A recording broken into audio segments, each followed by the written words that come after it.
Hello and welcome back to Everybody Loves Raiken, a week edition homebrew campaign with 7 of my favorite people. We've been meeting for about 4 years at this point, and the party has come a long way since first level, fighting orcs in the woods, trying to protect a king from his usurpacious elder sister. Now the party is entangled in a bid to protect the world from rising ancient chromatic dragons.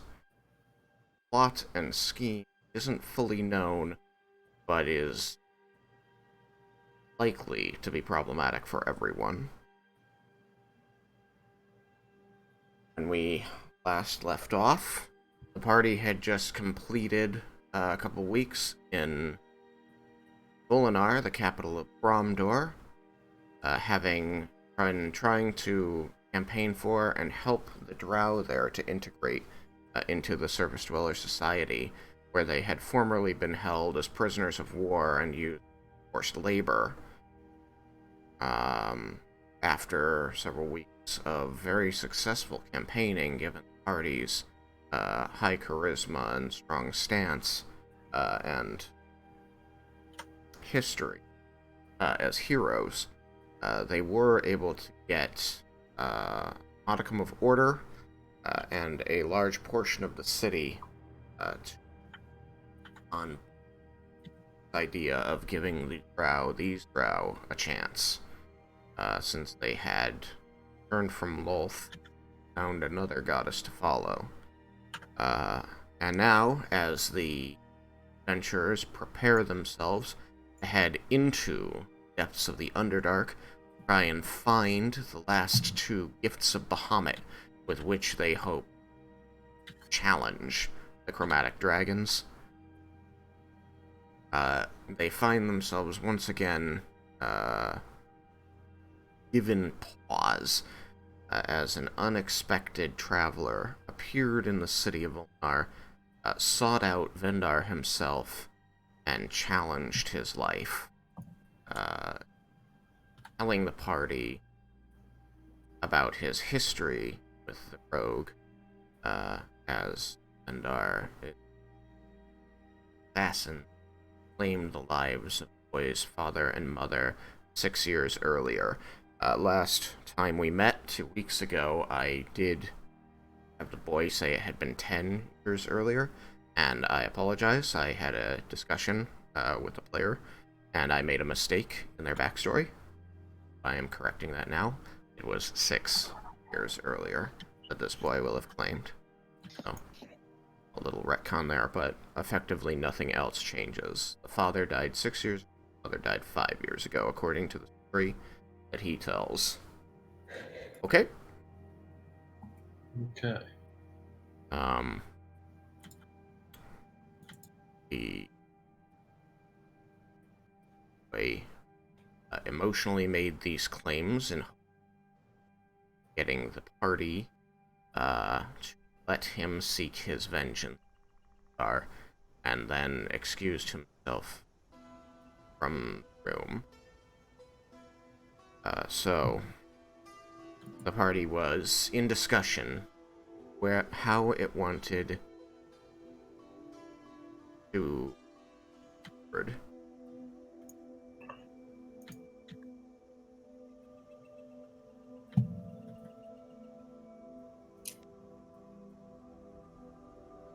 so that I had been tagged. I thought, trying to get my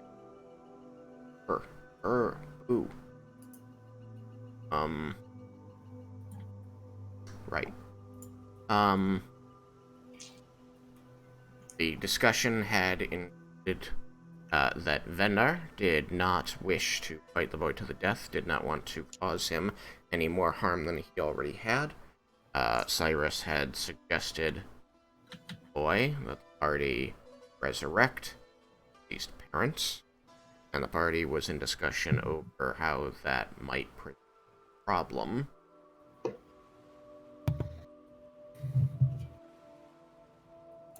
Shall I let you pick it up from there?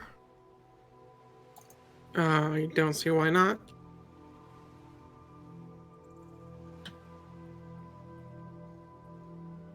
Well, with us, with some of us not wishing to take the resurrection route, then I suppose it's not an option, because without all of us, we frankly don't have the funds for it. So, we need to discuss what it is we're going to tell the boy.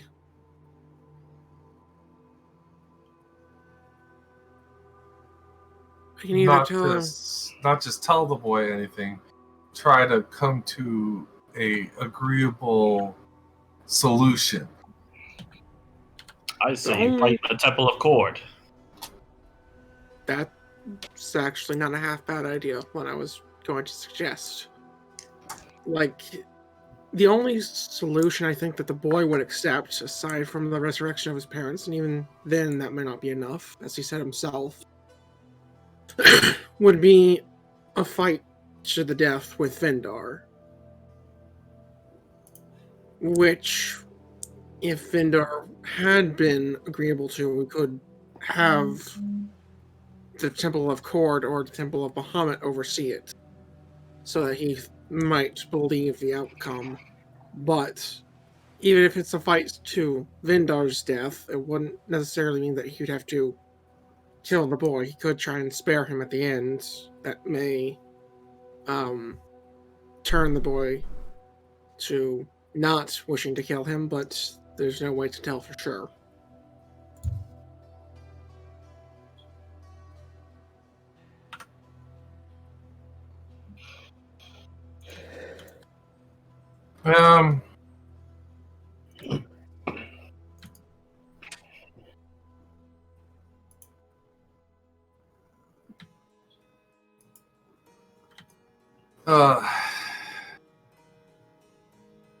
You put us into an interesting conundrum, Vendar.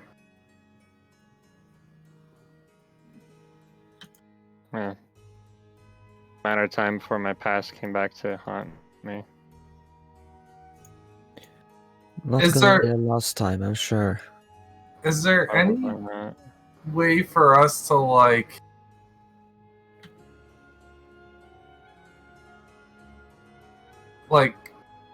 bind him to Vendar in the sense of that he knows Vendar is actually trying to be working to be good?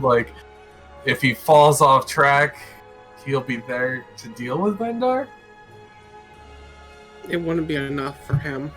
It was just a thought. You know? It's a good one, but I don't think it would be enough for... What was the boy's name? We're going to stop referring to him as the boy. I can't remember. Marzel.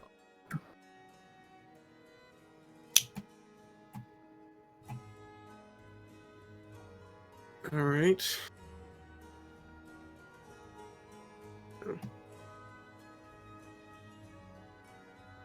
Again, if other people think it's a good idea, I'm open to suggestions. I'm just putting my opinion out there. Don't want to be the one leading this.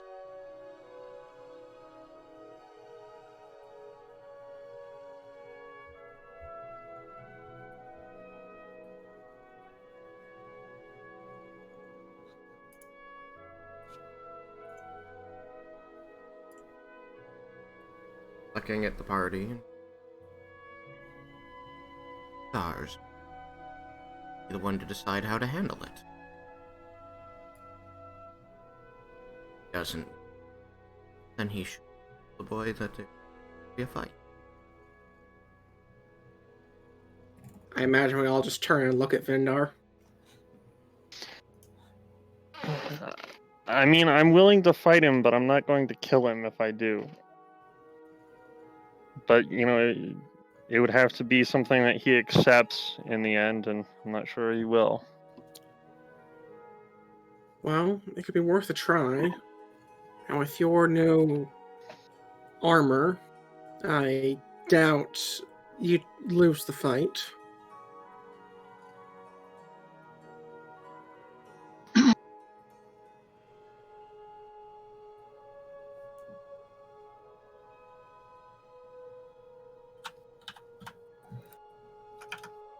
winning the fight, would you?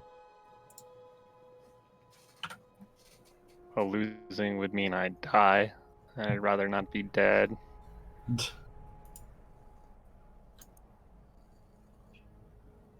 if we tell him that we can't resurrect his parents and you die and we go and resurrect you, he will attempt to kill you again out of rage, to be sure. Why is that a good idea also? Let Vendar die and then revive him. It's not. It is a good idea if you wanted to end our and I wanted you'd say.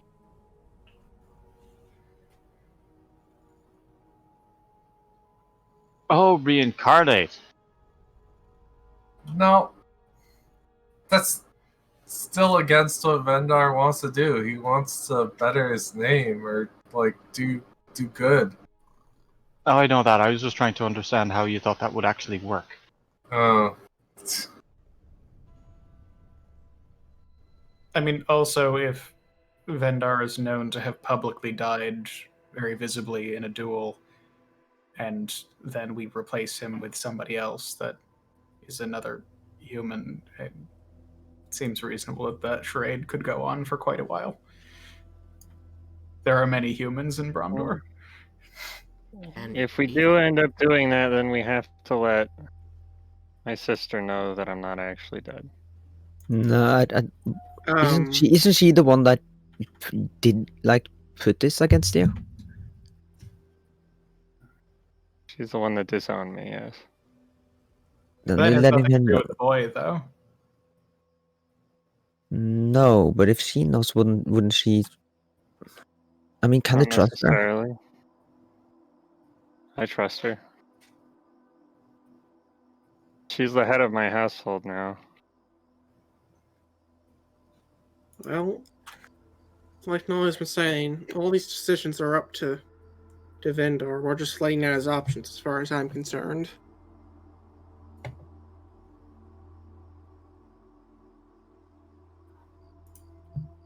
some Do you need a little bit of a hand? I could use a breather just to think.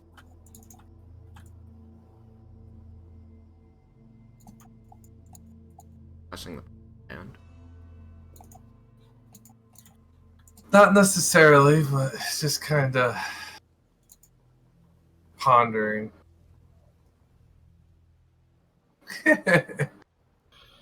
Yes.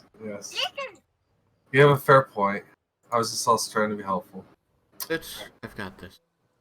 Alright.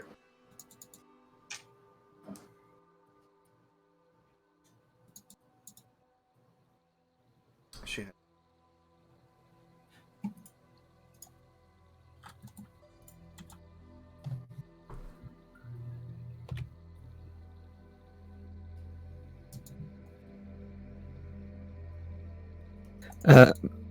You know what? I'm gonna follow her. Okay. Yeah. Once I catch up with her, I'll be like, would you like me to help you out? Stops. Oh, I seemed that you just standing. I thought it would be best if you sat so plainly. But A young boy's life balanced. Probably.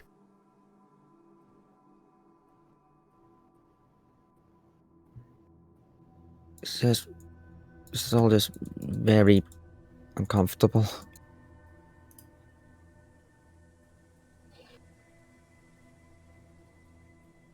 I yeah, I don't really know if I can help the situation. It's just too strange to me. Going to down on the top step.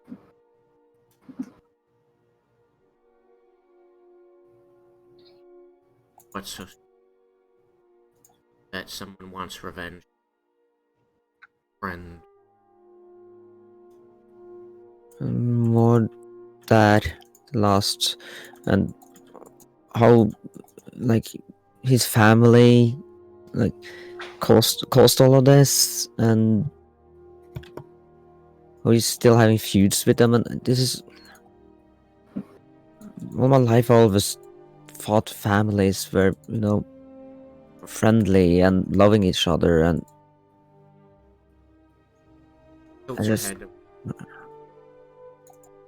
Takes a breath. Everyone follows. No. You have a pretty thing. Family. Apps. Comfort.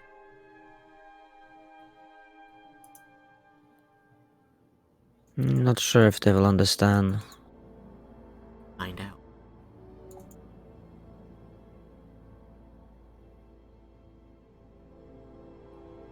Yeah, If I they're guess not you're willing right. to try, then family.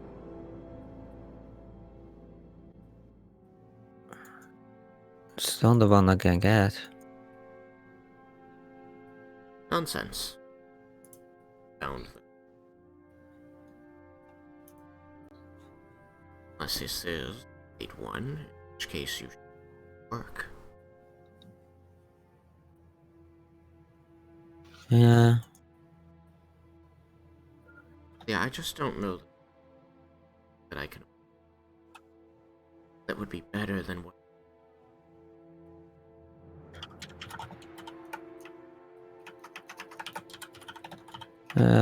You're right. Thanks, though. At you. Top of your head. I'm always right. Is that a new tattoo? Yeah. I like it. Very pretty. Thanks.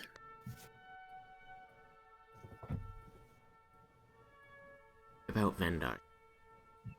Find out.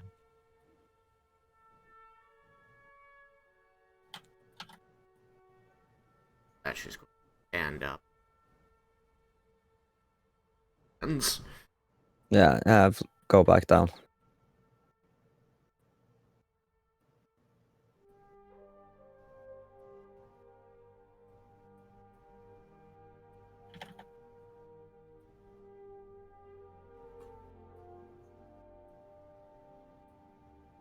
So anyone else got any ideas? Or Vendar, have you what do you feel about the situation? Like, other than just not killing him, do you see a solution? Well, probably the biggest issue is going to be there are many others who probably feel very similar to him. So, just even if we solve this situation, we easily find ourselves in another one very similar to it. And we will deal with it when it arises as well. Yeah, so kind of why don't we just think mainly about how we're going to deal with this current situation, understanding the fact that we're going to have more.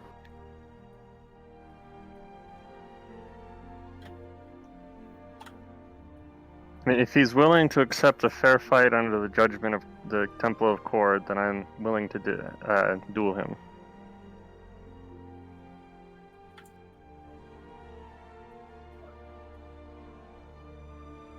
But if he won't accept anything other than my death, then that's not going to work.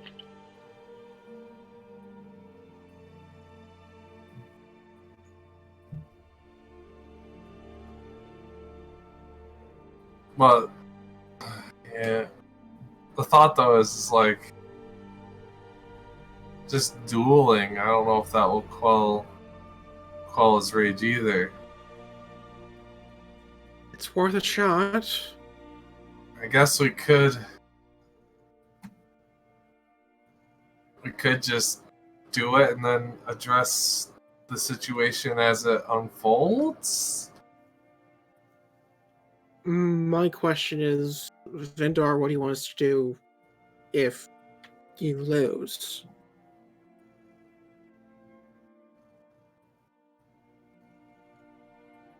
If I lose.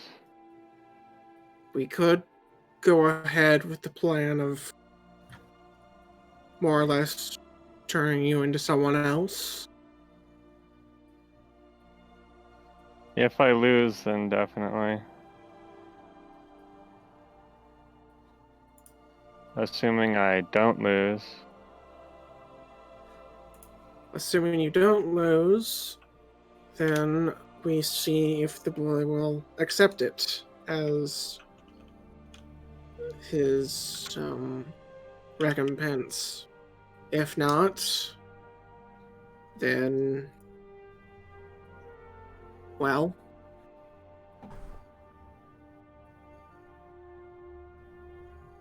we wait until he tries on a non-sanctioned attack, and then try and turn him into the proper authorities at that point.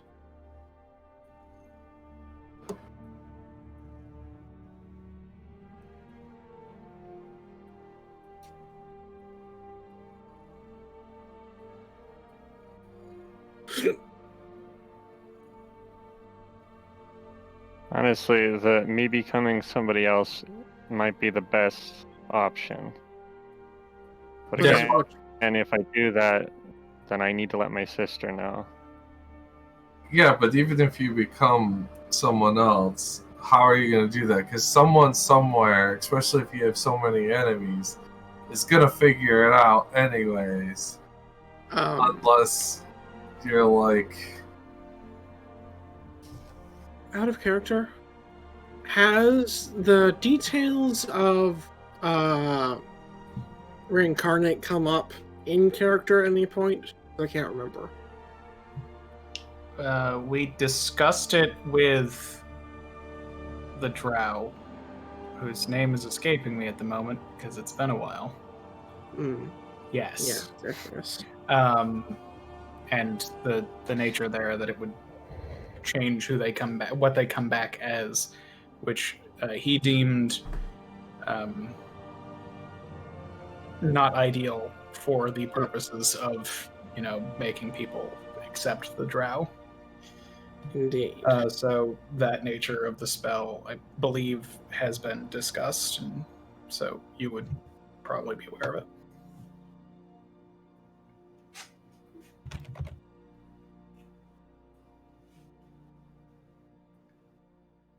I think it came up before we went to Garland, or while we were in Garland. I think we got the reagents. So likely that we discussed the spell when we were talking about getting the reagents.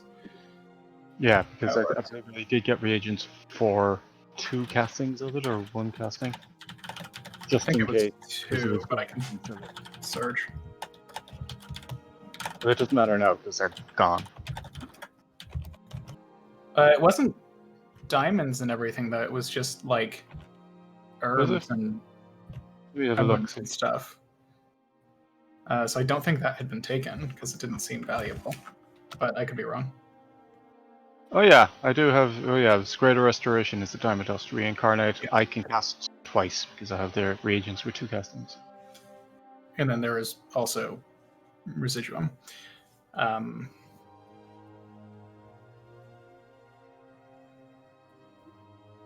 mean, the easier way to do things would be if he fell to cast Gentle Repose on him and then revivify him later. It would be cheaper. It would, but same luck. That's not likely to hold up for long. I mean, dye the hair, change the. Does Vendar have any facial hair? He does have a short beard. Shave He's also a beard. master of disguise, so. I believe that he knows how he can not be seen as himself. Yeah, I literally have an ability as a 13th level rogue to flawlessly mimic anybody I choose, essentially, if I have enough time. So creating just a new identity should not be difficult. Wait, you could mimic me? Mimic him. It might be difficult to mimic someone of such a different race. Oh, that would have been And interesting. glue a bunch of scales to me. I mean, he could certainly mimic your mannerisms. And I could mimic your voice.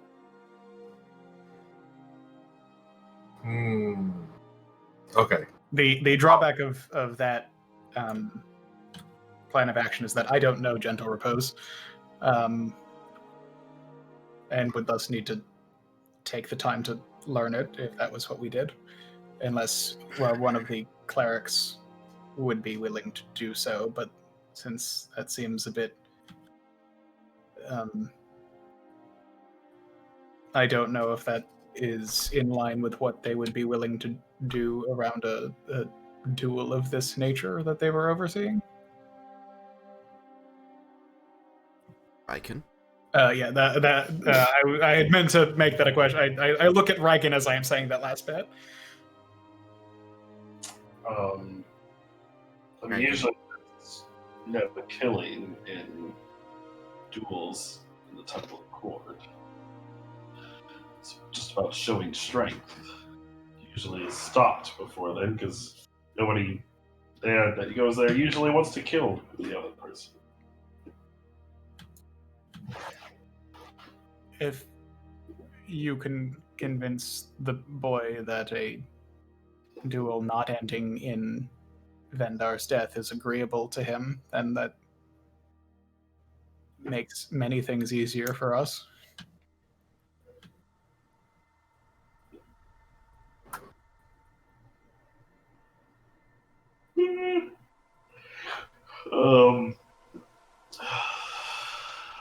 I didn't really get that far. I was more or less just intrigued by the option of a duel. I felt that was the safest way to keep from anybody dying because the clerics of the Temple of Cord would probably make sure that that didn't happen. Well, the plus side is I guess it shows the boy Vendar's strength, and he could just as easily kill them, but that's still show that his intentions is that he doesn't want. He's not his path he's taking anymore, and just like kind of be like it's gonna be a long time, if never, you'll be able to beat me. In that sense, saying it that way, to where you can't beat me, and I'm showing you that I don't want this. He doesn't expect that he can beat me. Oh, that is crap. That is true. My God. Yeah, that's right. He was, in all intents and purposes, wanting to die by facing. Yeah, dang it. Okay. I failed again. Well, no, you're still half right. I do think he may start to see Vendar in a new light if Vendar shows he's taking a new path by sparing him. I believe he might also double down more, frustrated that Vendar is now willing to spare him, but was not willing to make the same decision for his parents. It's possible, but perhaps we can get him to see the fact that one very crucial thing has changed, and that's that his father's no longer in the picture. So what you have to understand is when I was doing that, I didn't understand the difference. I had been indoctrinated into thinking that anybody that went against my family, that went against my father, was evil and needed to be killed in order to protect my family. I didn't know what life even really meant. It wasn't until my actions caused me to lose people I actually cared about that I realized the harm I was doing.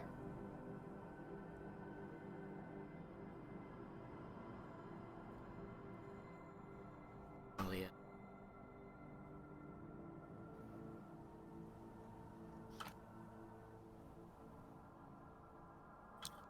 Thank you, Nalia. Do you care about us, Vendar? Very much so. Will you consider us family? Certainly more than my father ever was.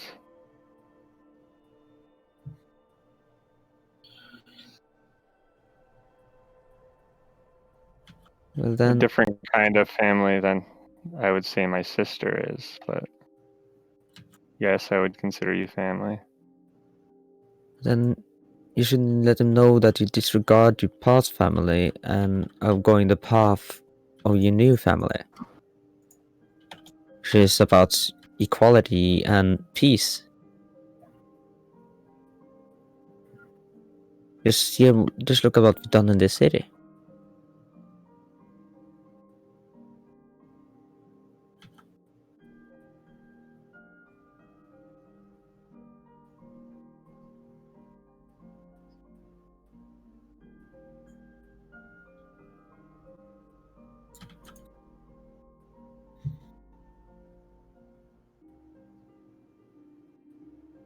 Why is it so quiet? Did I lose something? No, Nope. you're good. I think we're just waiting on a response from Vendar. And contemplating. I think he might just take that as an insult, given that I ruined his family.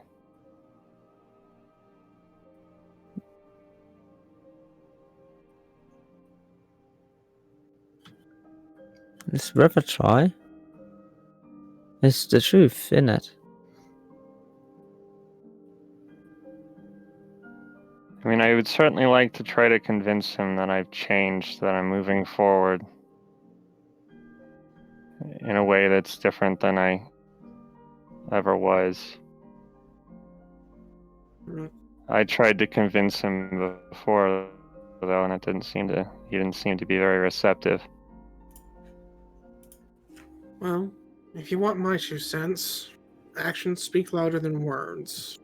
I'm still firmly of the opinion that sparing him may yield the result you want.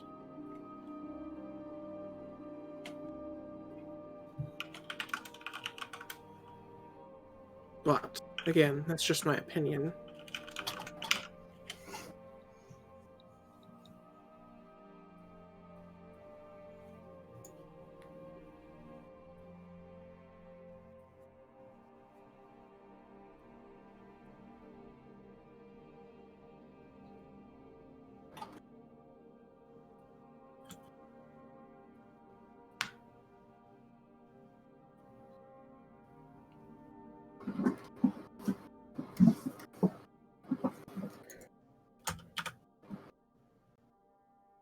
Nalia says, seated next to Lair, hand lies within hers.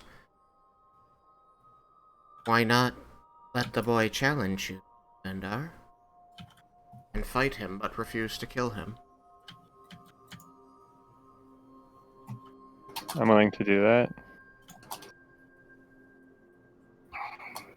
Suggestion was he was not alone, though.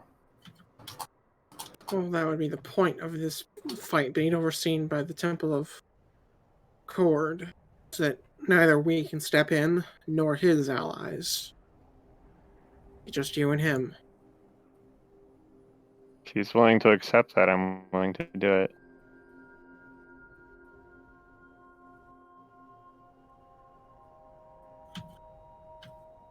I know where he's staying if you want to challenge.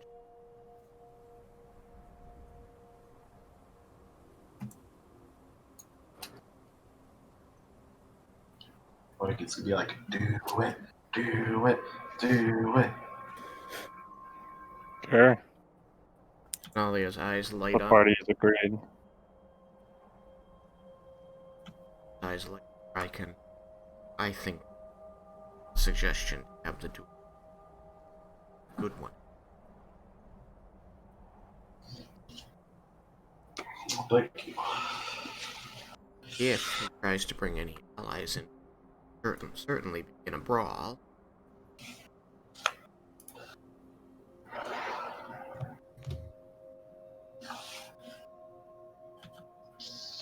Well, Seem capable. yes.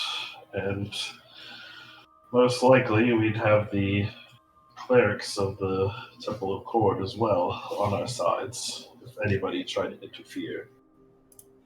They'd likely be on the side of whoever broke the duel first. Whether that would be us or them, but I don't expect us to do that. We will not do that.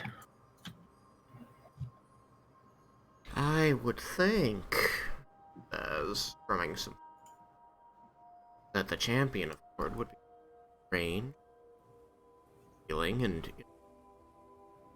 thought ahead of time that that might be a problem. Temple, likely.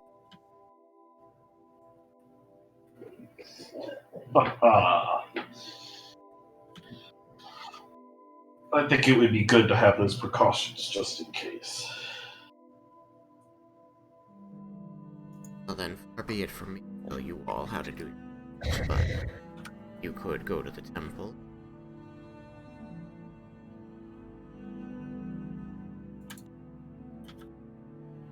And you could have this sorted by the end of the day.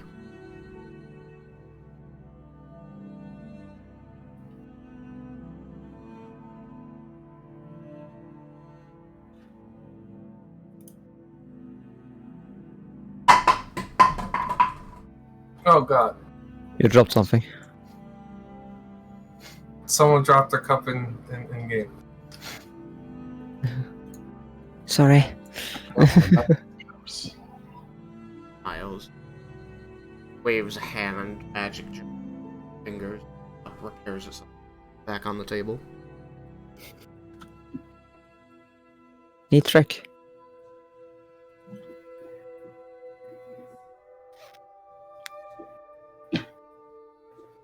Alright, so do we have a plan of action now? Or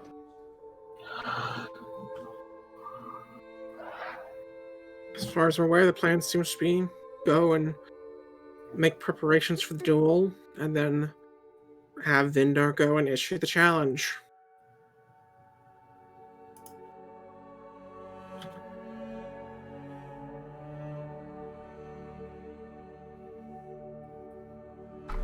Is everyone in agreement?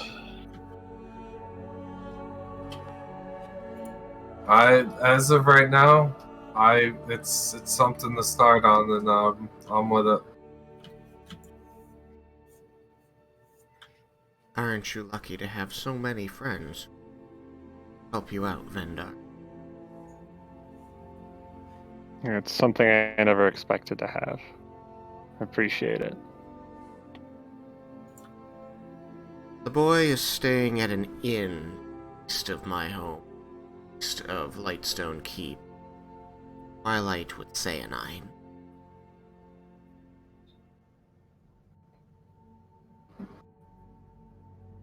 That's where you'll...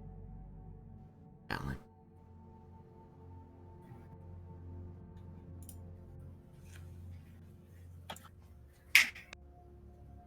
I do hope you'll be able to stick to your plan. He does seem such a bright young boy. Not intent.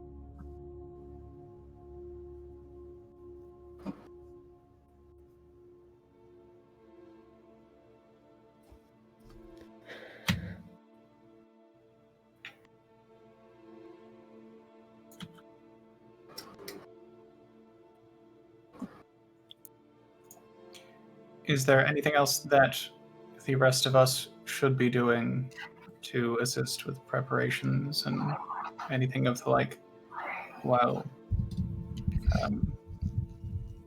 you, Raiken, are going and arranging things with the clerics and Vendar is going to speak with the boy? I shouldn't need any help.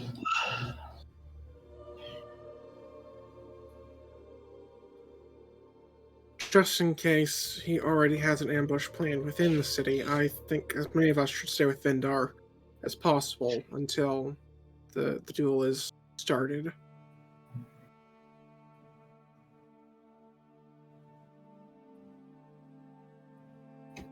Never hurts to be safe.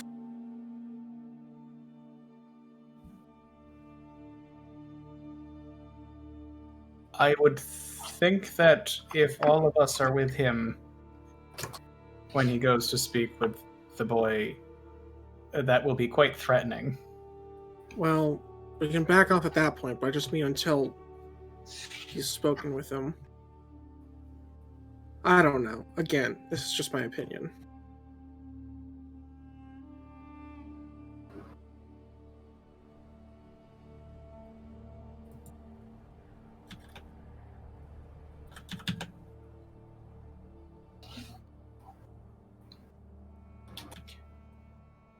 We can certainly keep some distance and be ready to go and join him if anything goes awry. When he goes, we can have Rari's on, and so it'll be much easier to telepath if anything goes wrong.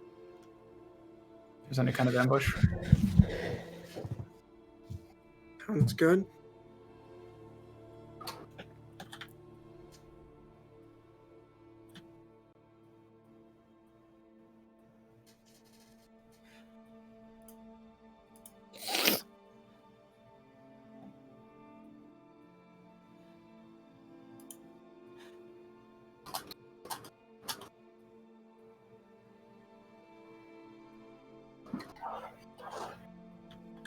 Right then. So how will you divide?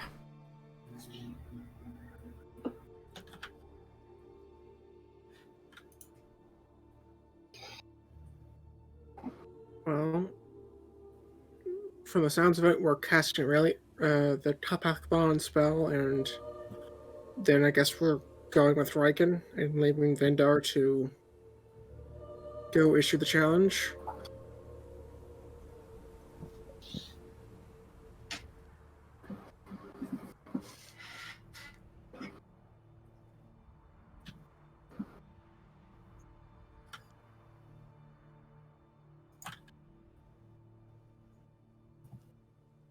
Who is going together to...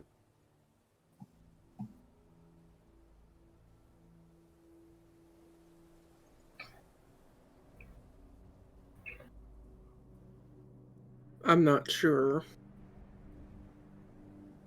I'll put it in here. Who's sticking to... Since no one's speaking up right away, I am.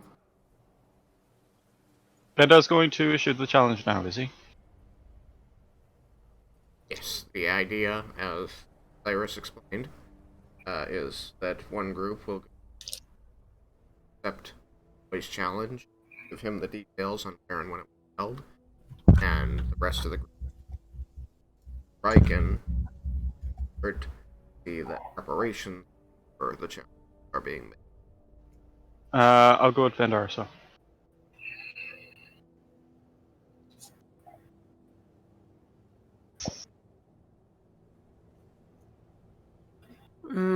So as to make sure his group isn't, to make sure Vendar's group isn't too threatening, I'll go with, Raiken. I'll go with Raiken too. Tremendous option. This is true. Dos, tres. It's fine. Hmm? No, sorry. Go on.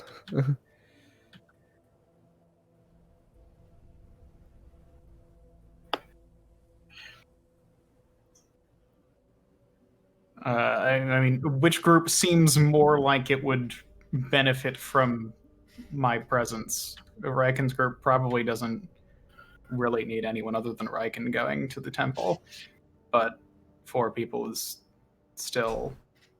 You have Yukikaze, Vendar, and Jebel in a group together. The biggest and the smallest. And the mediumist. Also the mediumist.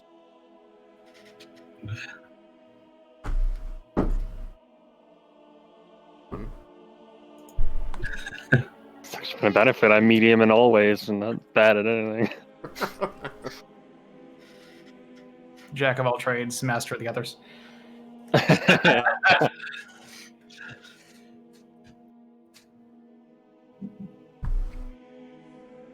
I mean, if anything goes awry, it's probably going to be Vendar's group. So I suppose I will go with them. And I don't think Laramentis looks particularly threatening. Yep, old man Laramentis. Yukikaze is definitely the most threatening one of the group. And probably Vendar. He's gonna screw it all up.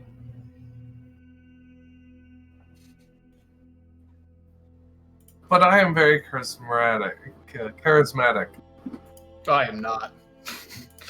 So I'm even more charismatic. So. Take off the hat. Oh no, that's why I'm charismatic. I know, exactly. My head.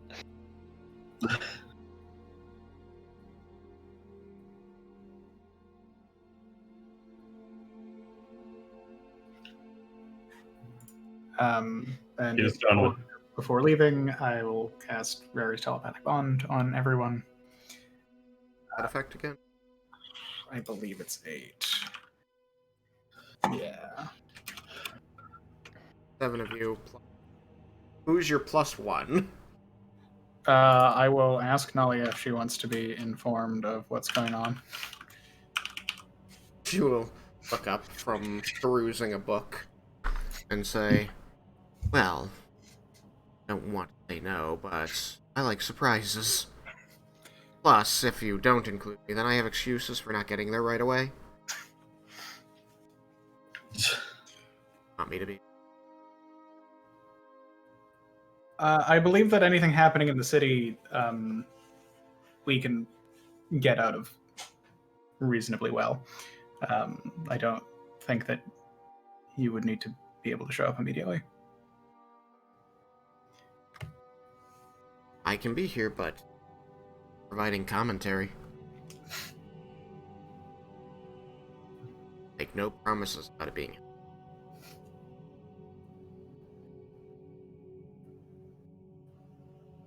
She seems to ponder that a minute, like tickling her lip with the feather quill. Yeah, loop me in on it. Very well. So it's all of us then. I'm going with Vendar, not Raiken. Oh, whoops. Yeah, I was wondering about that. He's talking about not being intimidating.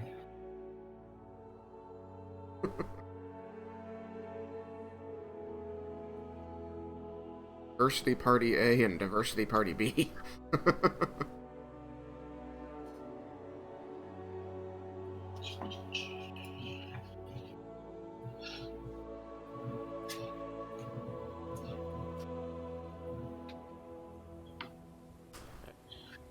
Finish casting her.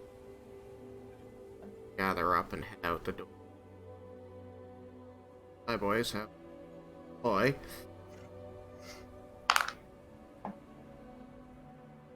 I wish I got the duel.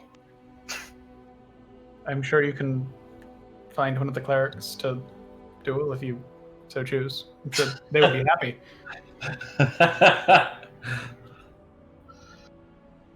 I've dueled a ton already while I'm here. Da da da da da.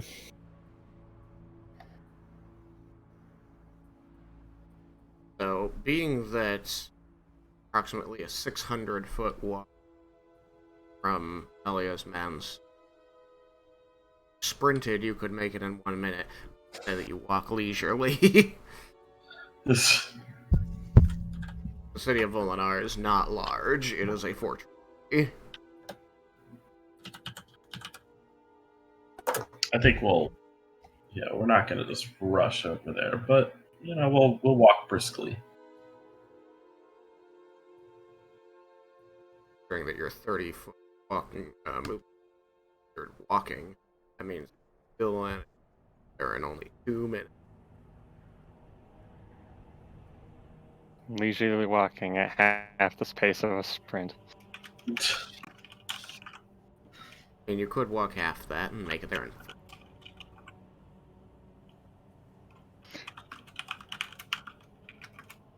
Both parties have people. Have they, halflings have a walking speed of 25 feet as well. Yeah. I imagine you walk to. Yeah. We could walk 20 Hmm. feet instead. That way it's a little slower for me and a bit slower for you guys. And make it there in 3 minutes. I like to think Triple and Ferris just have to start running every now and then to catch up. It's like in a video game where the walking speed and the running speed are different. Oh, I hate that so much. You're trying to follow NPCs, but you can't quite match their speed.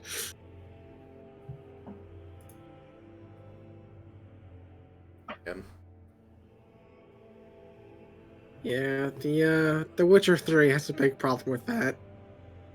I remember. 3. All the characters match your speed. No, not all of them. Sometimes, but not always.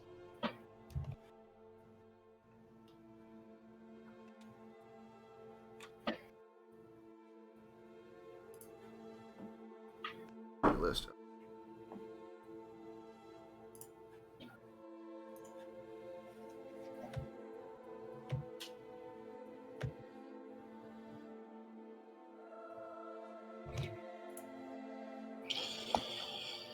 Slider bar. Psh. It keeps disappearing every time I try to tap on it. It's like, why? Come back.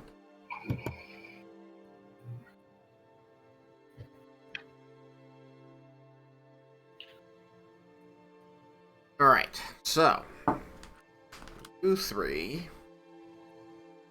come to the Temple of Cord. Yeah, City, at this point, is getting back to, said the other day, business as so. This reasonably busy, with people traveling and that, going about their business, crying for customers to come into shops, people crying news from visitors,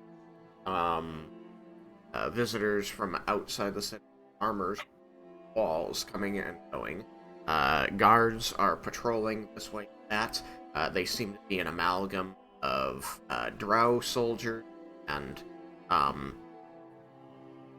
humans and half-orcs that don't all seem to be quite cut out for the job, since all of the able-bodied guards were added to the army and sent out, and that Claire has been wrestling with the bureaucracy of trying to bring them back.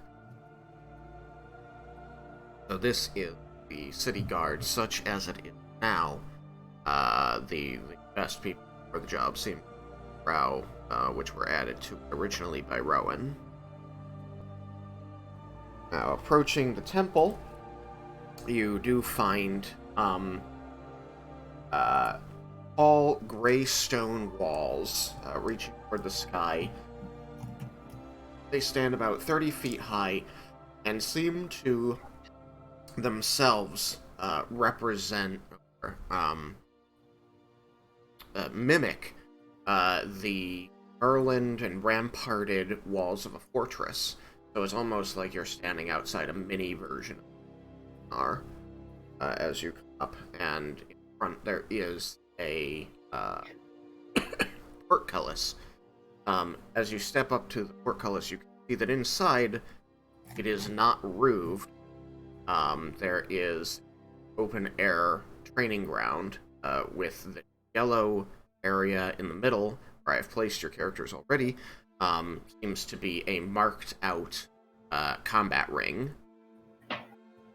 The purple marker to the north is as in many temples, a larger than life sculpture of a figure that is supposed to be Lord.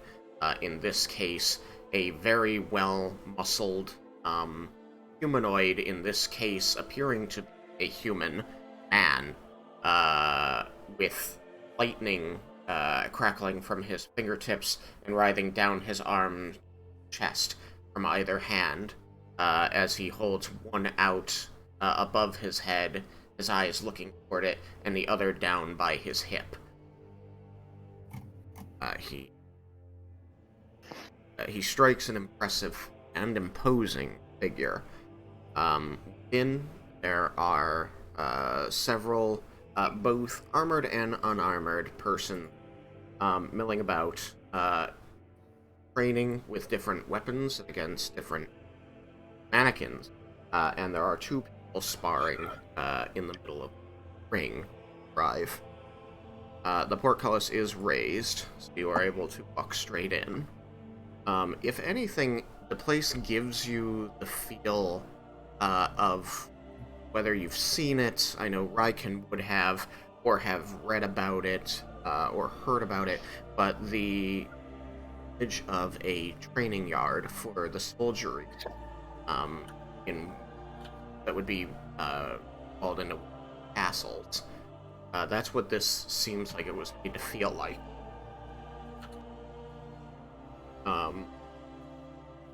As you march up, Raiken, are you wearing your armor? Yes. Okay.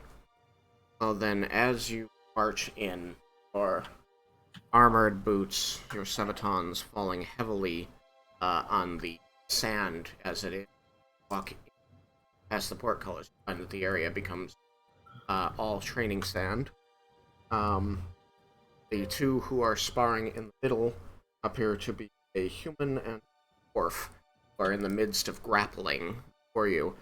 And they, as your footsteps approach, the human who is currently putting the dwarf a headlock hold and forcing him to turn slightly away from you, says, "Yeah, hang on, we'll be right with you." And moments after he says that, he finds himself flat on his back as the dwarf breaks the hold and flips him over his shoulder, locking the man's arm behind his back and placing a knee into the middle of his spine. And he looks up and says, "I'm gonna win this fight." Oh. And as he looks up at the group as it approaches, he just suddenly seems stunned and releases the human's arm, who quickly rolls over and pins him to the ground, and begins to jeer at him, saying, "Oh, you shouldn't let your guard down, old friend." Then he seems to notice what the dwarf is still, like, even as he was being tossed through the air, kept his eyes locked on you. He seems to notice as well. And he just says, "Oh." He quickly stands up and helps pull the dwarf to his feet. And they move over to you. Say, "Champion Raiken, what can we do for you today, sir?" Oh, well, I'm sorry to interrupt your fight. It looked like it was a very good one. Indeed it was. I was going to win. Now then, we've been most grateful for your help over the past couple weeks, and in training the lads, and inspiring them in the ways of Cord himself. He says, stretching his arms out to the side and giving a bow. But we weren't expecting to see you today. Thought that you were headed out. We were, but we've gotten stopped, and so now I have a request. Human puts a hand to his chest. "Anything, sir, in the name of Cord. It shall be done." We were wondering if we could have a duel here. Not Look at each. between me, not me, but a friend of mine and another person. We were hoping to have the duel here, so it might remain safe and in good order. No shenanigans.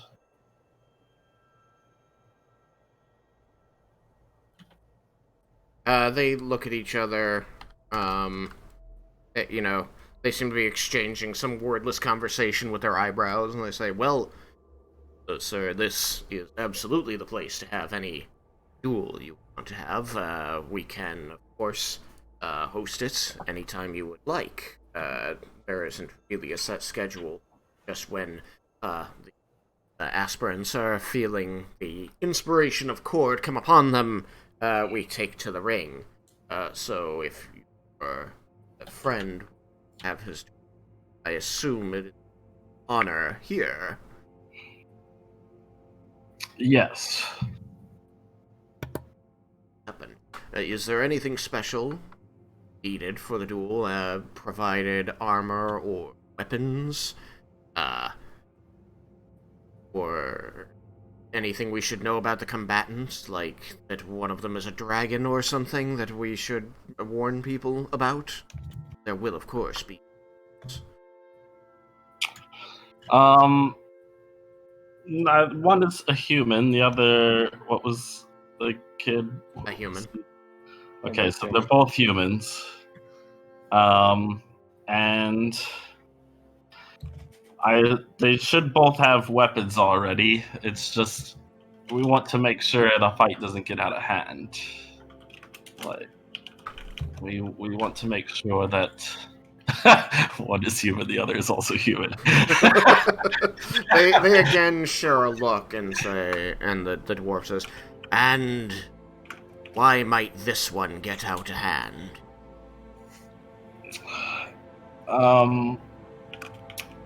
The other human has a bit of a grudge against my friend. I see. So this is to settle an old wound. Yes. And my friend does not want to kill the other one, but the other one does not share that sentiment. I think that our friends will try to kill. Yes, or possibly try to set up an ambush during it, which is another thing that you can help us with. We want to make sure there's nobody that tries to interfere with the fight. Well, because I believe that can be. Sorry, I mean, here. You had spent time here, training during the week, so you know that the human's name is Anthor Regarius, and the dwarf is referred to as Doran the Axe. Sometimes just goes by Axe. Doran Axe. Okay. And then the last thing we would need, of course, is for healing after the duel. Of course. We will have our... He holds a hand and it begins to glow with a crackling light. Magic ready. Thank you.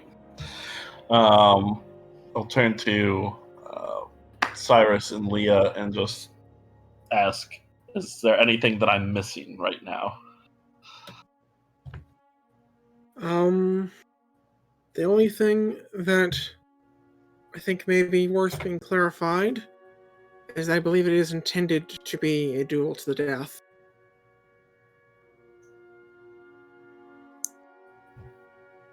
We here at the temple do not prefer those, but we are prepared to heal it come to that, and we see. Raiken's gonna nod and be like, see, I told you. And the human. If friend's opponent does outside combatants, we will do as the temple does. Brothers, ready.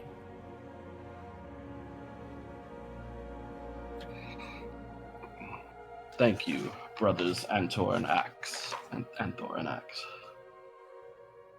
That's the axe, boy.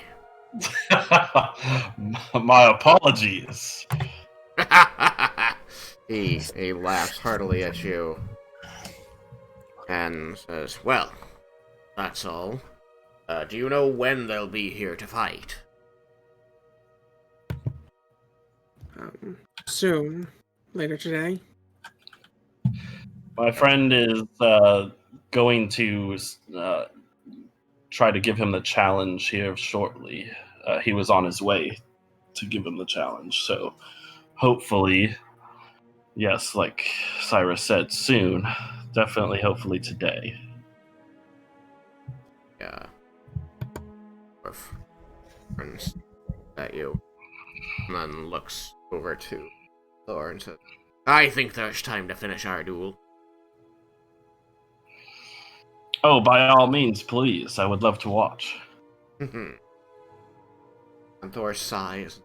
Fine, but you were going to lose.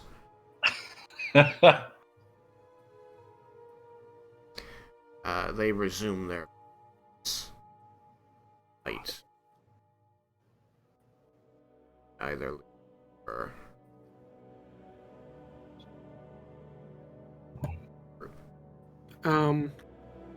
If there's a space and training partner free, I might try and work my swordsmanship a little more, as long as I'm here.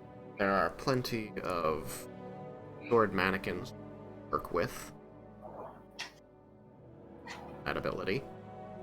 They will set you up, and there are acolytes here who can help correct Dance's swings.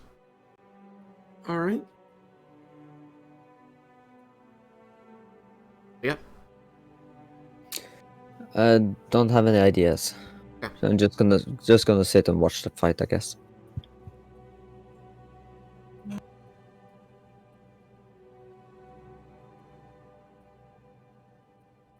Pondering what my friends are doing right now. I'm being caught up in this.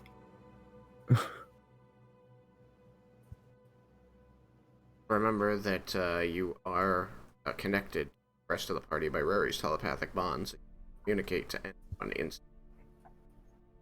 At least. I assume that it was meant the other, the like child friends in town, the ones that are getting up to differently equal mischief. Of the mischievous. Right. I could have been wrong, but that was where my mind went. No, okay.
Okay. So, the rest of you take a bit longer walk through the city, and head past the aristocratic district, which is mostly expensive-looking mansions with curated lawns surrounded by hedges, like this here. They're very colorful, and you don't see a lot of foot traffic going in and out of them. They seem rather private. Why did you... Oh, I hadn't hit save.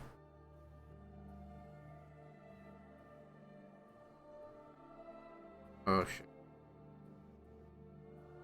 Right after.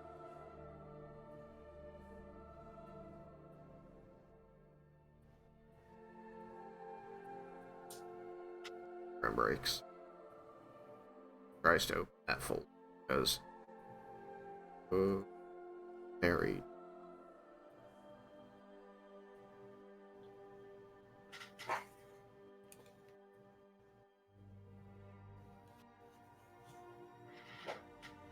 sorry.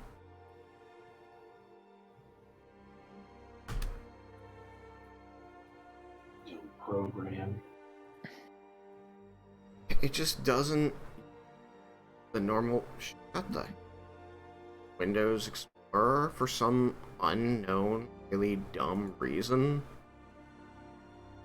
Like, I need to find the icon that you token that you want in one of your folders.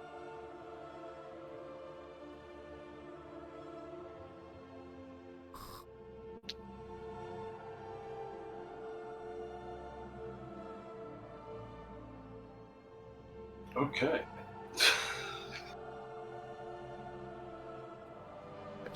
I hate it. Go into everything.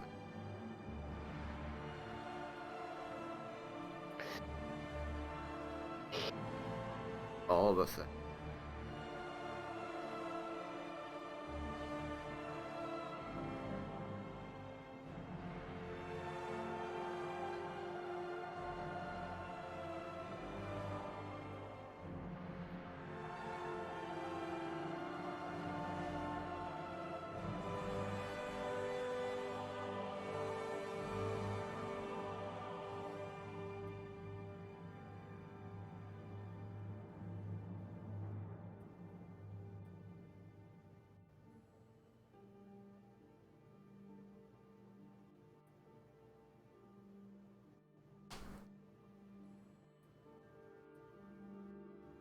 Okay.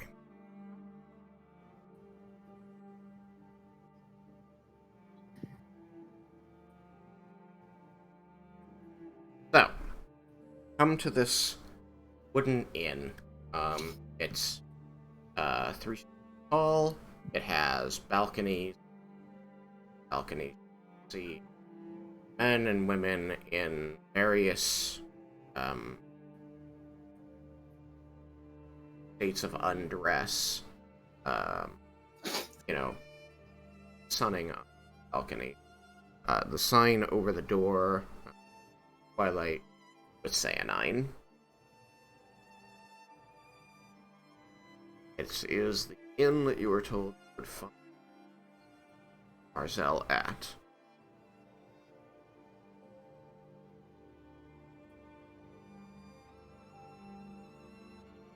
Are the commander of this operation Vendar?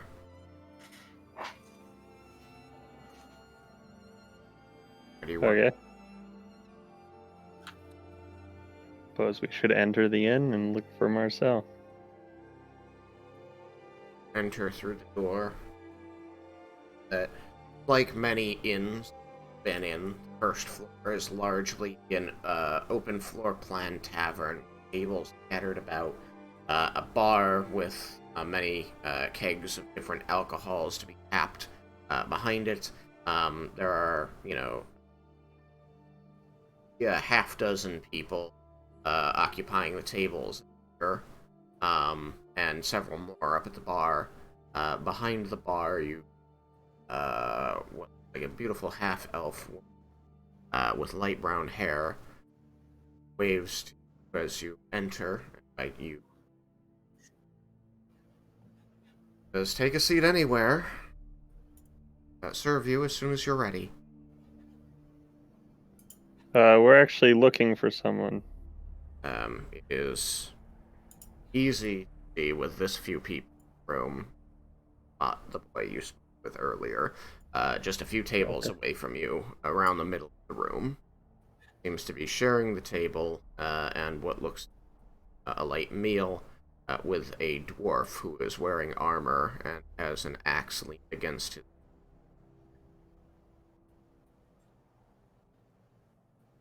Okay. Then I will go up to him. The rest of the group move with Vendars.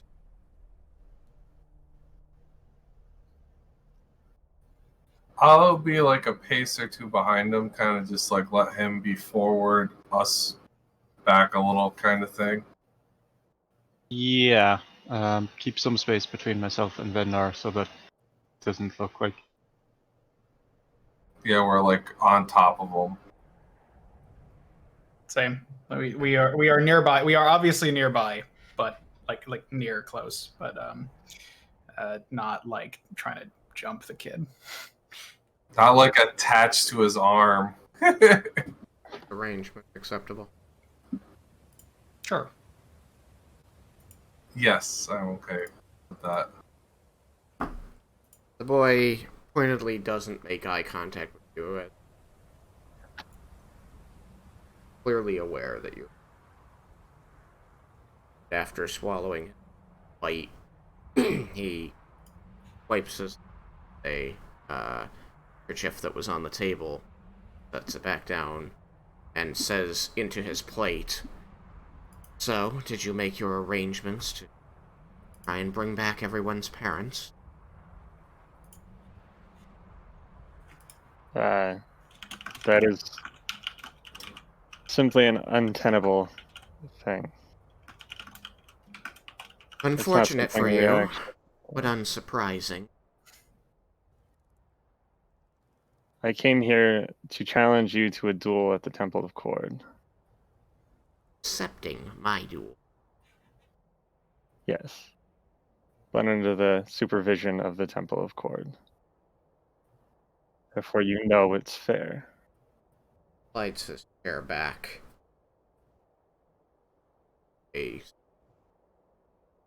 And elbow on the table. So,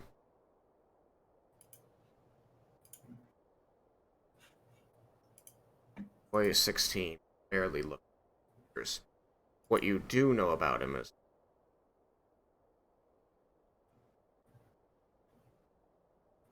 unsettling.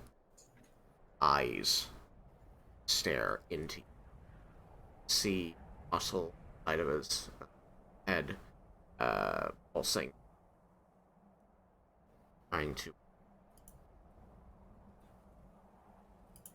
also become aware that he himself, especially age, training,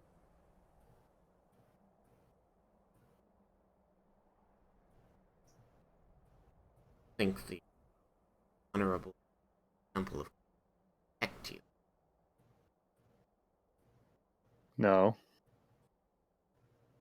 I simply seek to make it a fair duel, as you were worried that it would not be a fair duel.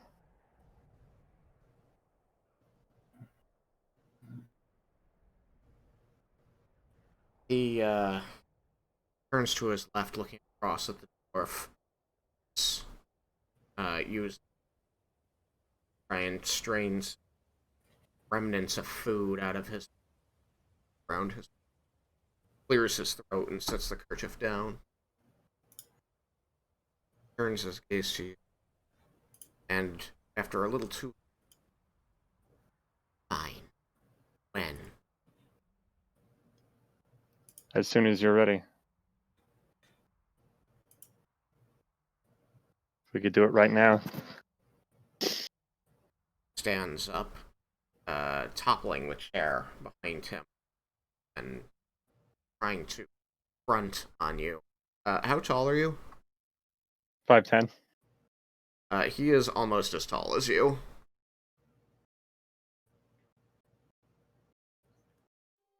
Really more time to grow. He is about 5'10" himself. What's your strength score? -1. He has an actually intimidating presence as he fronts on you like this. You can, you feel that your personal bubble is being invaded by his pectoral muscles. I don't show it. As he stands, almost chest to chest with you. Yes. Alright then, let's do it now. Okay. Well, let's go to the temple. Grabs the sword belt from the air and flashes it around his waist. The dwarf clears his throat and presses on his knees, pushing himself to a standing position, hefts his axe over his shoulder.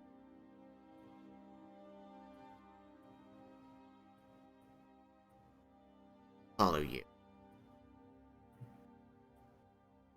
Okay. Then we'll lead them to the temple.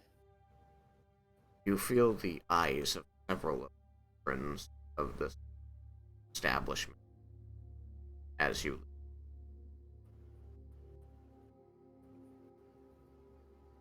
There you. Room had been building.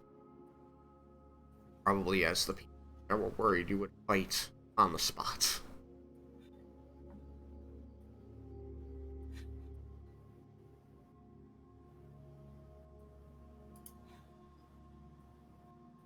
What's the weather like? Today, storm has broken, and today is sunny and warm. Light breeze.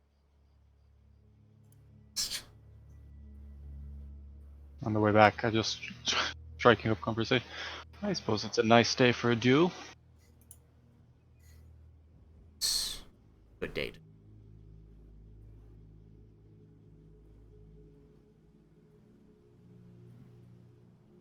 That was kind of negative.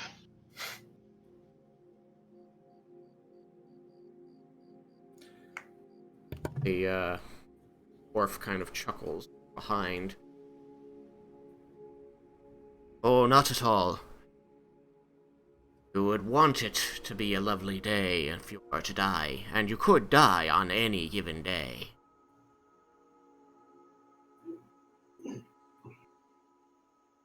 I think if I was going to die, I wouldn't care what the weather was like. Yours won't be a good death.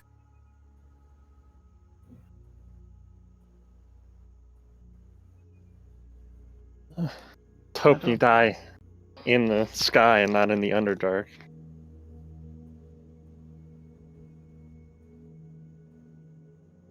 It actually follows your eyes up.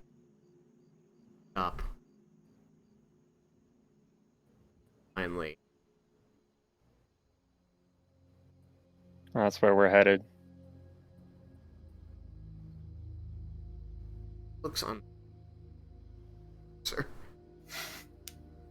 When you enter the temple, you see that Cyrus is with a couple of acolytes practicing with a longsword against a dummy. That Raiken and Nalia are seated next to each other at the outskirts of this clearly marked out combat ring. And within, there are some more adherents of Cord wearing cords, silver and yellow. They wrestle each other.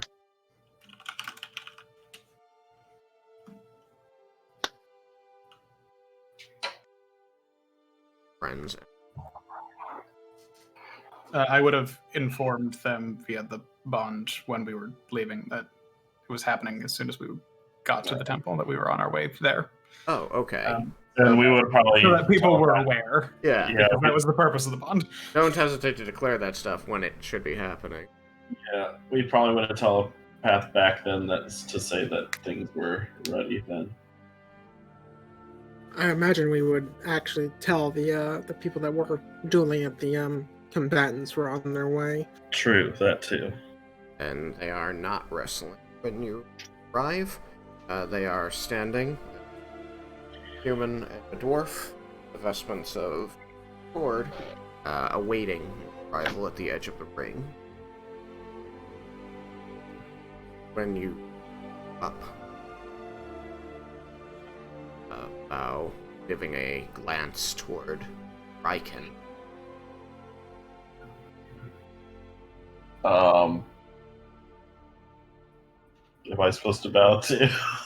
He's looking to you, asking if these are the right people. Oh, yes, these are them. Do you nod? Okay. Yes. Nod. And he says, "Welcome, friends of Champion Raiken, the Temple of Core.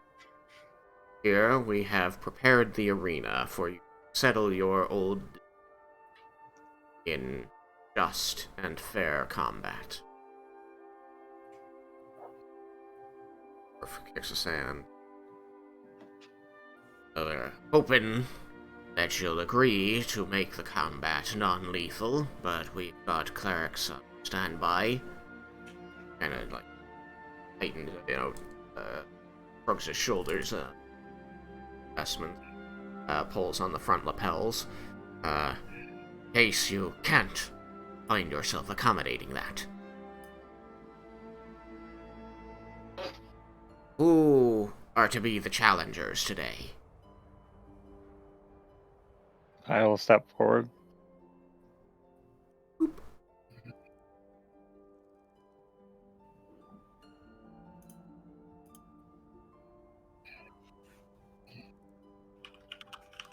Speak your names for the honor of Cord. I'm Vendar Draknir.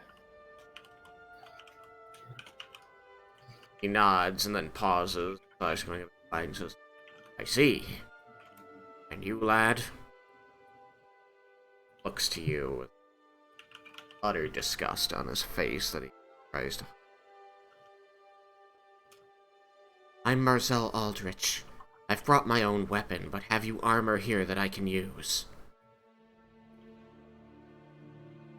Human, quickly glances over at Raiken again, but back.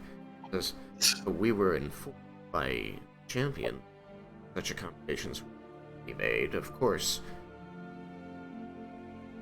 we can find something for you. What are you looking for?" Boy seems to confer with Corbin friend up to him. And finally he turns to him. "Plate."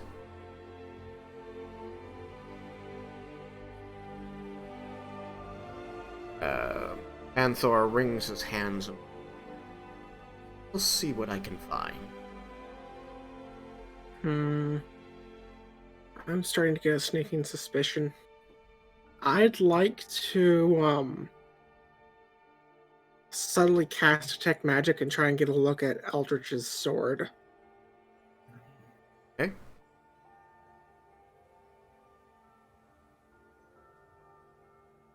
Stop you.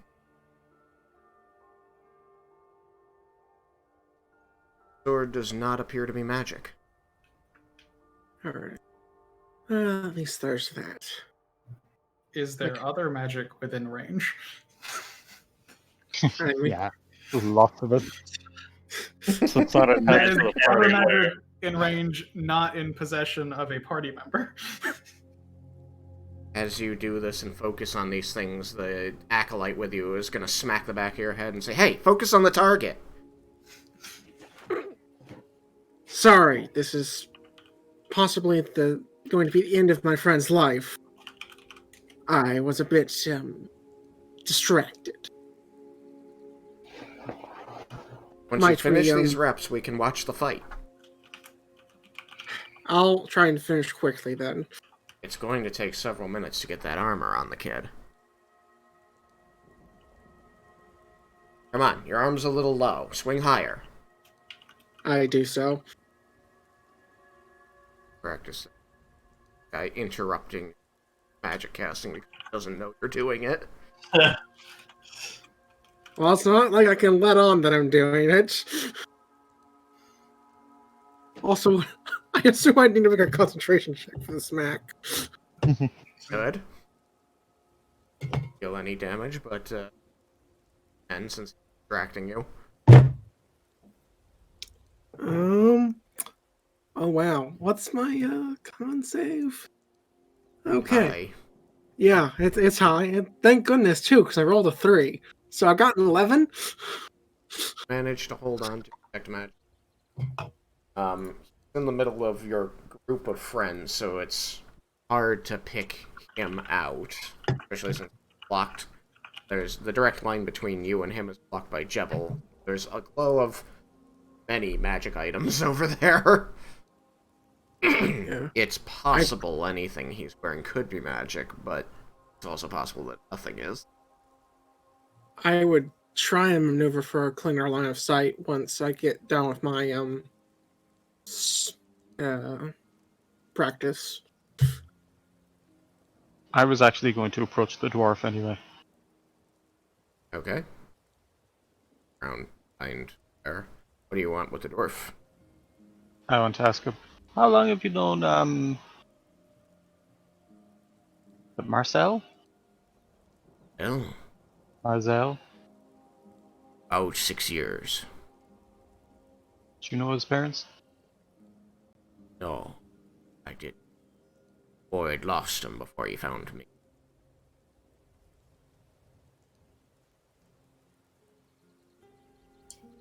I would like to rephrase. 5 years now. I was gonna say,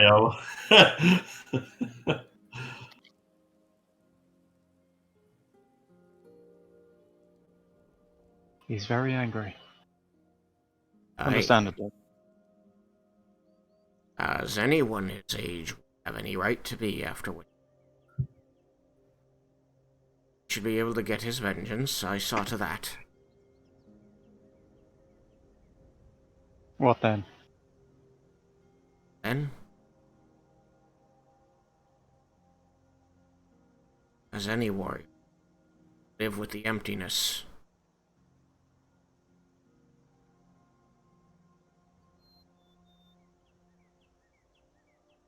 Have to experience.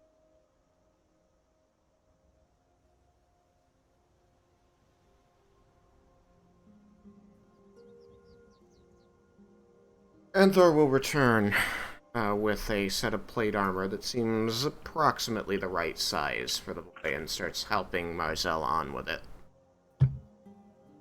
It takes several minutes for the two of them to get all the plates in order and strapped together. A tad loose, but it will suffice.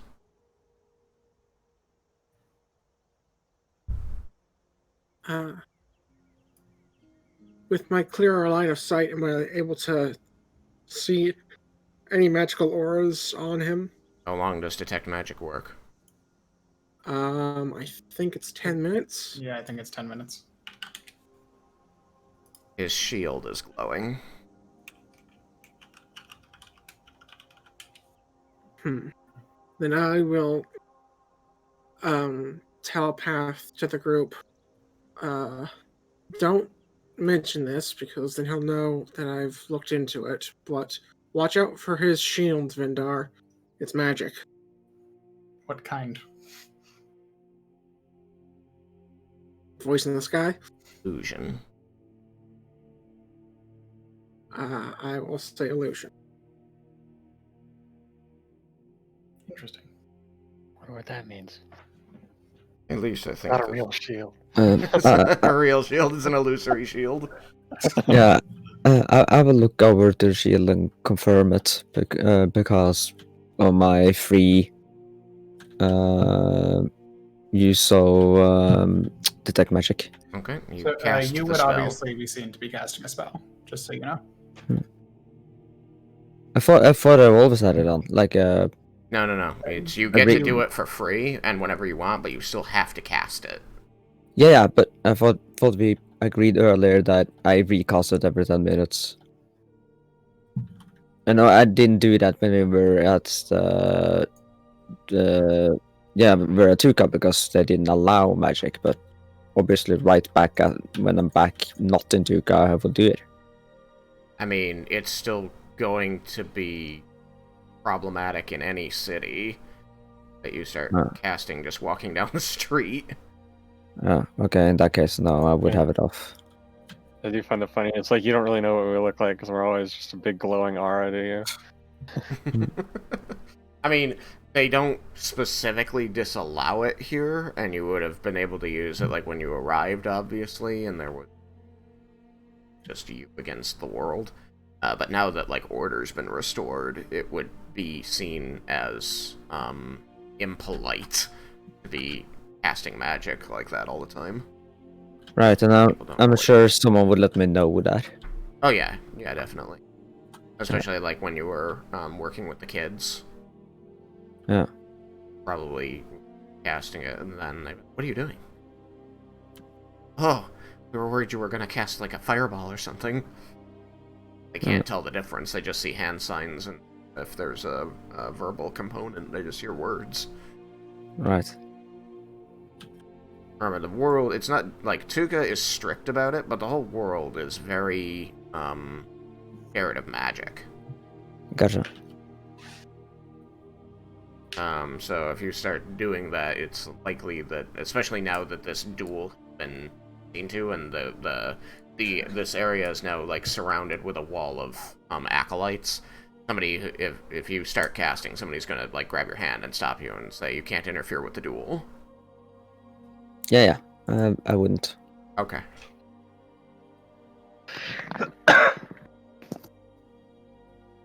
Subtle casting. Never leave home without it. Not expensive. Jebel, did you have any other questions you wanted to ask the, I was just gonna say, perhaps he should speak to someone. spoke to me about it. I set him on the path. Yeah. Once he's done and he's got this rage and emptiness, what's gonna stop him from turning out like Vendar did? Gonna be killing the mothers and fathers of innocent babes. Taught him better than that.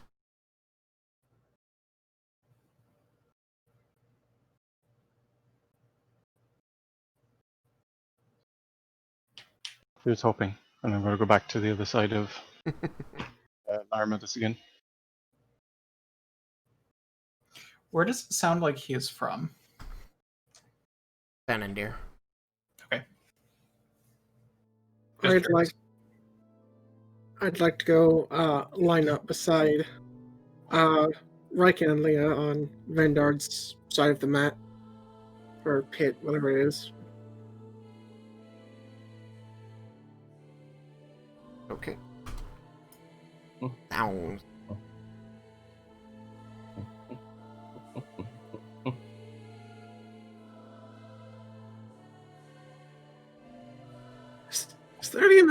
Is there any sort of betting going on?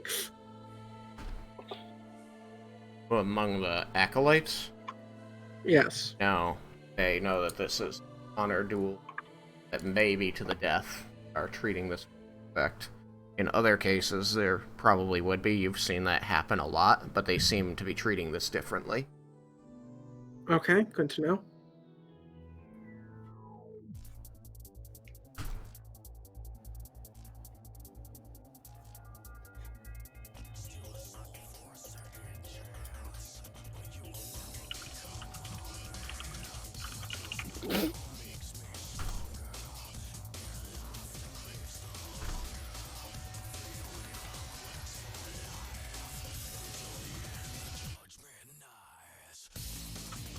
That should serve.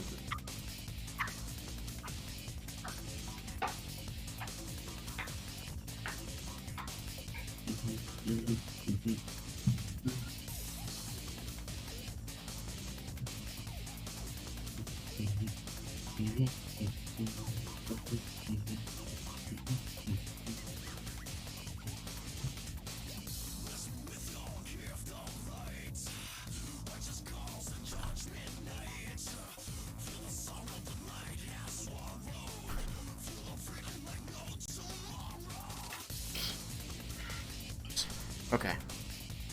So, after the boy has the armor on and strapped, he puts a shield, straps a shield to his arm, and draws a rapier from his side. Ooh, also a rapier. Oh. I will also be using a rapier. Takes note of it. I said I moved back beside Laramendi. Yes.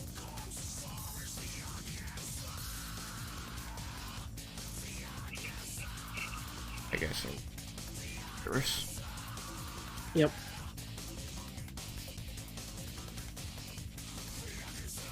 Move back to watch the acolytes form a perimeter around it. The Anthor takes you to the middle of the arena and has you stand facing each other, where he announces the duel. And as he does so, boy is going to kind of sneer at you through the helm of his armor and say, "You're going to have to call on all the powers of your old Nightblade self to take me down, Vendar." Well, I've learned a lot more since then. Dun, dun, dun. After he announces the fight, Anthor has you turn apart and walk to these locations shown.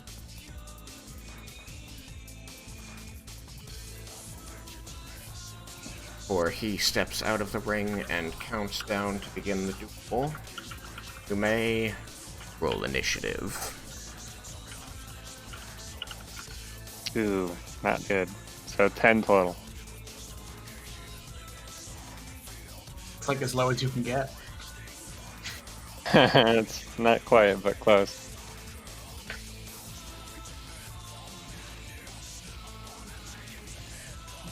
What's the lowest But I you can't can have get? 9? proficiency. I mean, I'm only +5. The lowest I can get is 6. Ah. I thought you had alert or something. Whatever one it was. Uh, that gets you initiative. Nah, I didn't take that one. I think Bruner took that one. Well, you scored an 11 on initiative, so he goes just Dang. before you. So close. So close. Almost didn't beat you. I don't.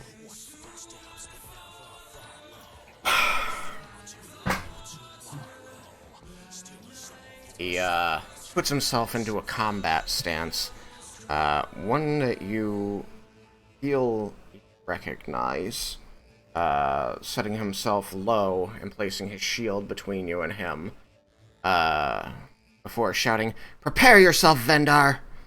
And begins to circle the arena.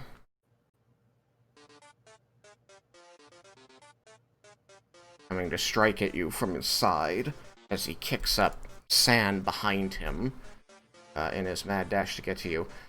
Despite the heavy armor, the shield, the sword, the helmet, he moves surprisingly quickly and nimbly through the sand.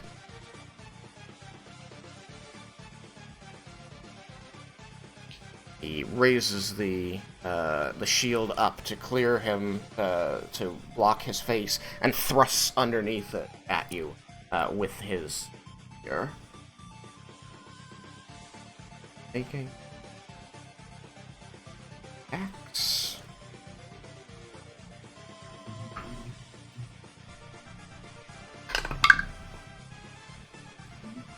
Great. That is a 13 to hit. Miss.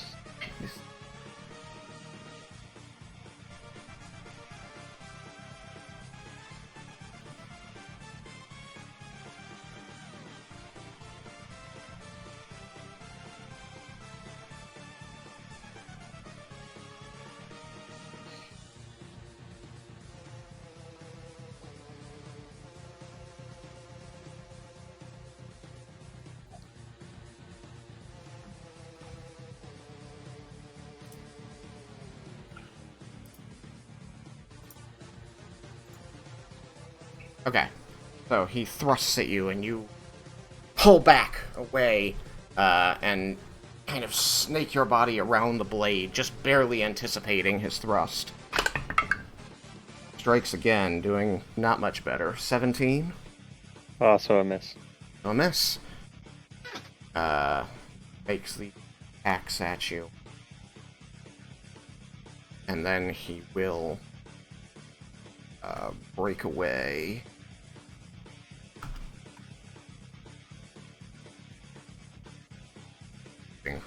At 5 feet left.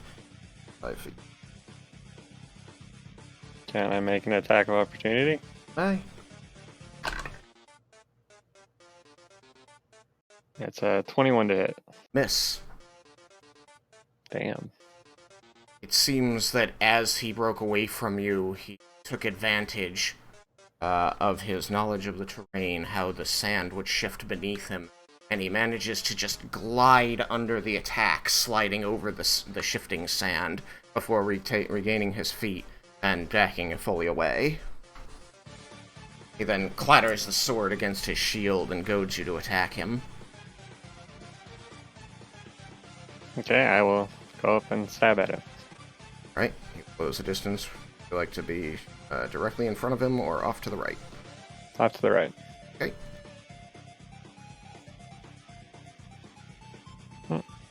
Even worse. That's a 15 to hit.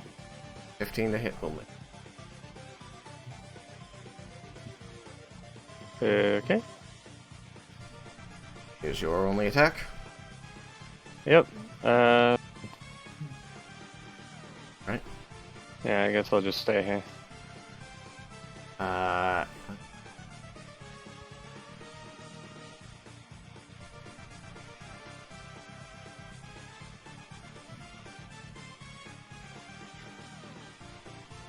So, you thrust your rapier forward, and he quickly intercepts it with his shield, batting it aside, and then quickly taking up an attack stance. Going to make an attack using the action.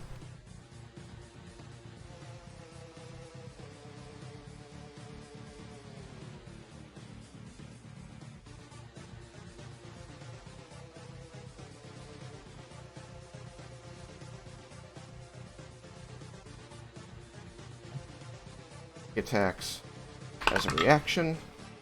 That is a 24 to hit. It hits.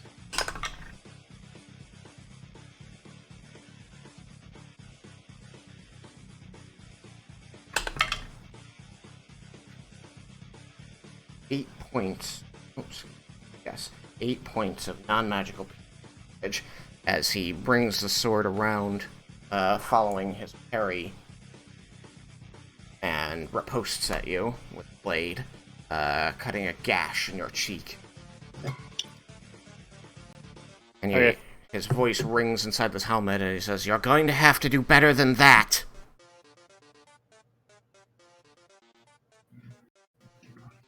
And it is his turn. Going to step to the side, and make an attack, which is definitely going to miss. Going to make another attack, which is 16. Miss. Yes. Misses twice. And he huddles down behind his shield.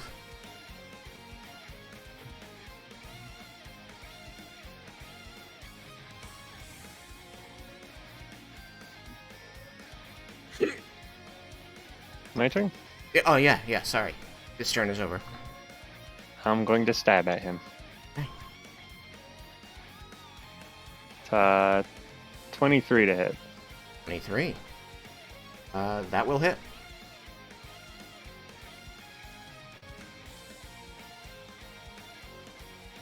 So it's 12 non-magical piercing damage. 12 non-magical.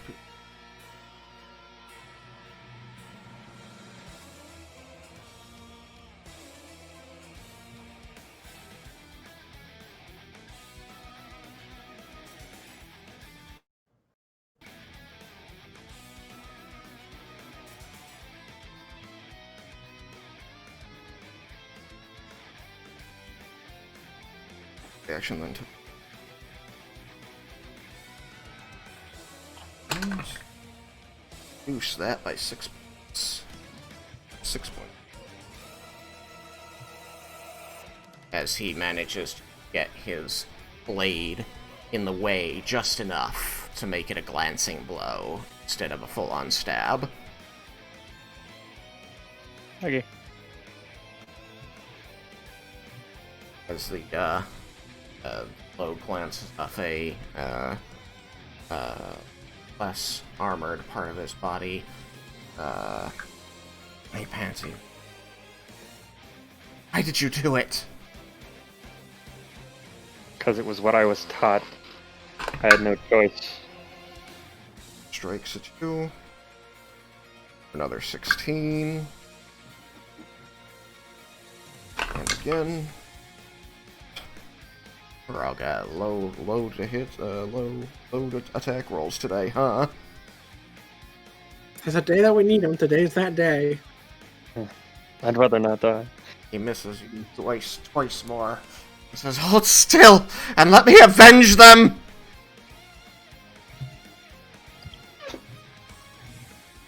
Once again going to move away and make you come to him. Okay. He opens himself to an attack of opportunity. I'm not gonna take it. Okay. And then I'm gonna move forward and attack. Give chase.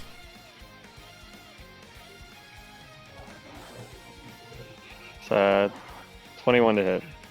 Okay, one will hit.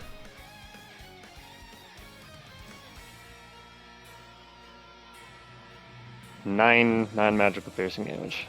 9. Doesn't get his sword in the way of this one.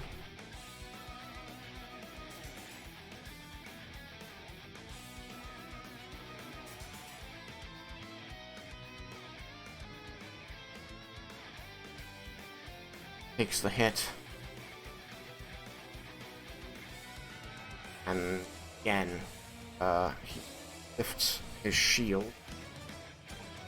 And suddenly you see what appears to be the sun blazing off of the mirrored front of it. Must make a wisdom saving throw. 16. Only he was closer to the edge where Raiken Oh, was. I got 17. Okay. You Nice. manage to shield your eyes from the blaze of his, and lower your hand just in time to see an incoming attack he was making behind it. That is a dirty 20 to hit. That'll hit. Dirty 20.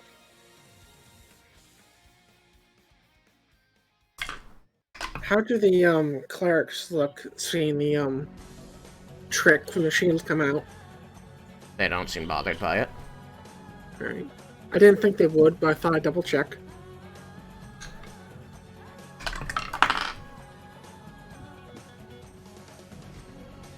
It is going to 11 points of non-magical damage, and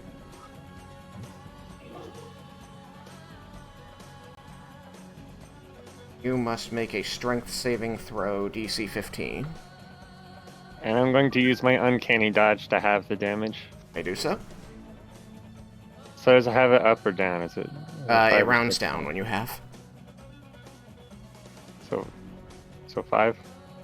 He was 11, so it would round to 5, yeah.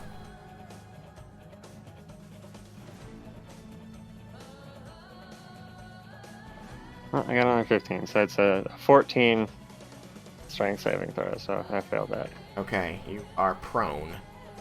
And he's going to make his second attack against you with advantage because of it. And that is a 14 and a 7, so the 14 is 1.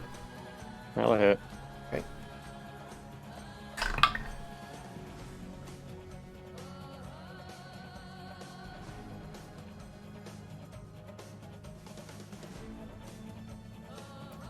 And you must make another DC 15 strength saving throw. Failed. Failed. Okay. Then you will take 13 points of non-magical piercing damage, and you will lose your grip on your rapier. Damn. Falls. It knocks it out of your hand.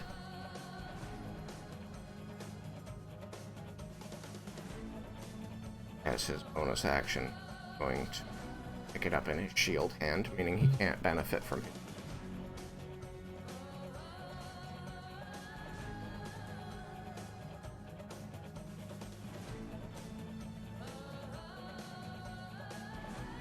Okay. He now has your rapier and his rapier. Good thing I got a lot of daggers. Your best critical role impersonation. Time to dagger. Dagger. Alright, so my turn, I'm going to disengage and get 15 feet away from him. Okay, do you do that crawling? No, I'm going to stand up Okay, so that uses and half your... disengage. Okay, you may do that. So, okay, that's why you said 15 feet away. Yeah. You had already... You knew. Aw, like you. Okay, so is that correct? I just moved you straight away from him. Yep. Okay. And I'm going to take one of my normal daggers, and I'm going to throw it at him. Actually gets to make an attack of opportunity against you. I disengaged. Yeah, he has Doesn't Sentinel. matter, he's Sentinel. Wonderful. Okay. It's a Tristan fighter build. It has Sentinel. That's a guarantee. I always have Sentinel. It's so that he misses, you get away! He does swing at you with his sword, but he stabs into the sand as you roll away and get to your feet. Move back. You're gonna pull out a dagger and throw it, you said? Yep. Okay. And Do you it's want a to use 22. sharpshooter? 22. Can I use sharpshooter on my... I think you can. It just has to be a ranged attack, right? Well then, hell yeah, I'm going to use sharpshooter. Or no, I guess... If I use sharpshooter, then I'd probably miss. I already rolled anyway, so no, I won't use it this time. But you can Heck use it yeah. next time. When attacking, let's see, mastered ranged weapons, shots. Attacking at long range doesn't impose disadvantage. Your ranged weapon attack cover. Before you make an attack with a ranged weapon you are proficient with. I mean, the dagger is, like, according to the weapons list, a melee weapon, but you're making a ranged attack, so I would say it counts. Alright, well, I'll hold that in, Okay. I'll remember that. Okay. But I didn't this time. A 22 will That's just it. hit him. Is the damage.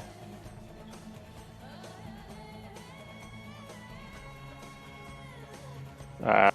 9 magical piercing damage. Non-magical piercing 9 damage. non-magical. Normal dagger. Or, yeah, whatever daggers do. I assume it's piercing. Yeah, daggers are piercing. Okay. So you tumble away from him as he stabs at you, trying to stop you. But you manage to get to your feet, yoink a dagger off your belt and hurl it at him, and you see it twirls through the air and stabs into his shoulder right where the two plates separate, and you can actually hear the breaking of chain links beneath. The handle of the dagger just sticks out from his shoulder. You see his shield arm holding your rapier kind of goes limp, and the tip of your rapier drags in the sand. Really?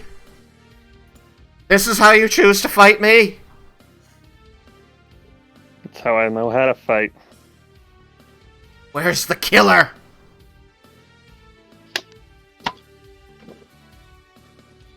No, don't worry. I still know how to kill.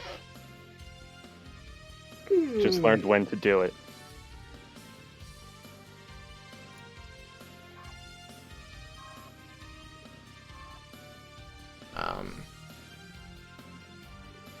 He's going to toss your sword to the corner of the ring up here. Like getting his body into it and just sort of flailing his arm out.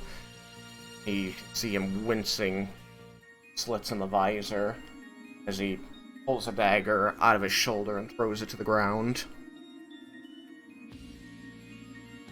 Yeah. Tries to roll his shoulder, but clearly it's pain, and he clatters the sword against the edge of it, again, trying to goad you to attack him. Just come on, killer. You need to kill the killer. That won't bring you peace. Then what will? You have to look inside yourself, find a new purpose. My purpose is killing you! It'll never be satisfying, no matter how hard, no matter if you succeed or not. Why would you know? You're your father's killer! My father turned me into a monster. Are you going to take any actions on your turn? I'll slowly circle around towards my rapier, but I'm not gonna attack. To the north? Yeah. How far will you go? There. Okay, so you move at half speed. Yeah.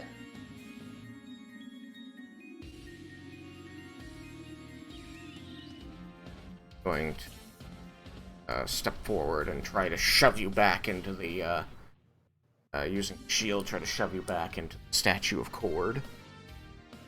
Strength. Actually.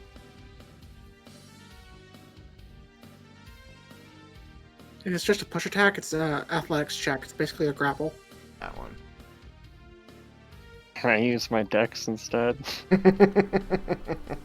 Oh, it's athletics. Hmm? Body against body, strength against strength. Oh, 5. You got a 16 on the die. And he's good at athletics, so that's a 23. So, Yeah, I'm not. yeah. You crumple to the ground again, prone. Find yourself shoved back against the base of the statue of Cord. Your world pulses for a minute as your head strikes the stone. He stands over you.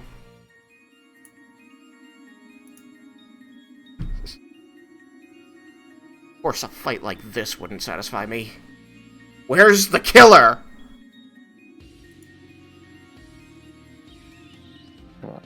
I was not trained to kill in combat.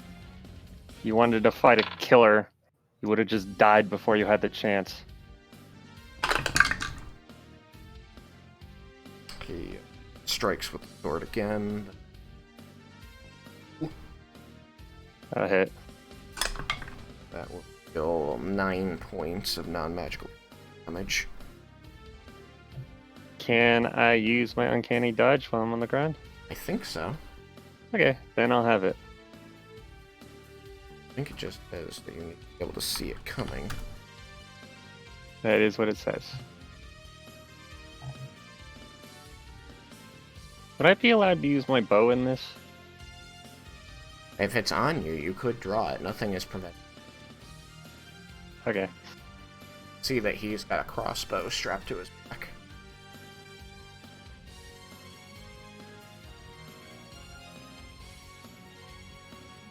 Do be aware that if he goes to 0 hit points from an arrow, he will die. Yes, I assume he's not even bloodied yet, though, right?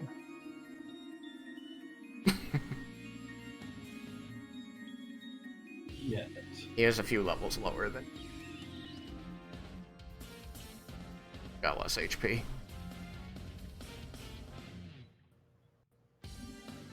How much damage have I done? Okay. I can do at least 24 damage without killing it. Okay. That's the spirit.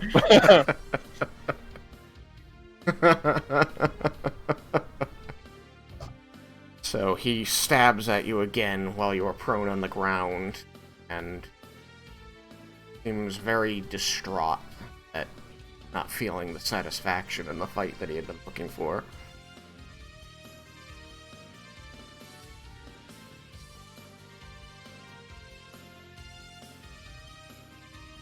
What do you do for your turn?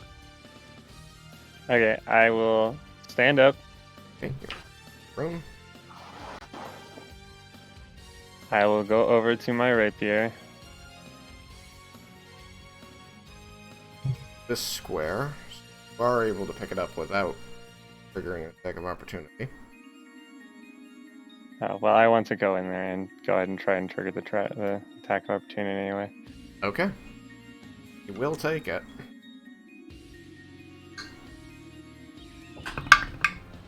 That's a crit. Ooh, that's not good. So that means it Probably stops shouldn't you. have done that. So Sentinel stops you from leaving his threatened area. You are still able to damn. reach the sword, however, as I said, since you can reach squares adjacent to you. That's going to be 15 points non-magical piercing damage. Damn. Just fight me! I'll As pick you up literally, my... like, blatantly walk over there, like, very casually ignoring him, presenting an easy target to him.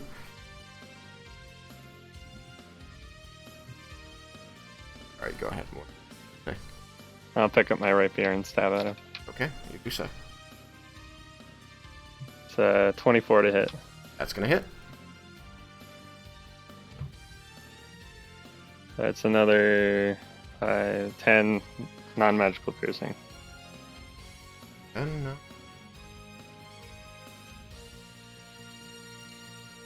not yet bloodied.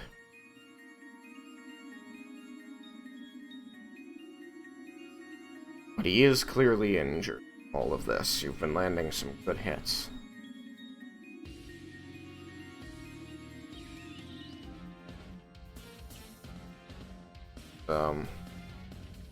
Going to try and shove you with his shield again. Make an athletics. Stop! Could I say one thing? Mm-hmm. I don't know if you're just running it differently, but the default rules for shoving do allow you to use acrobatics instead of athletics when you're defending. Do they? Yep, I sent you the rules in PM. If you want to take a quick look.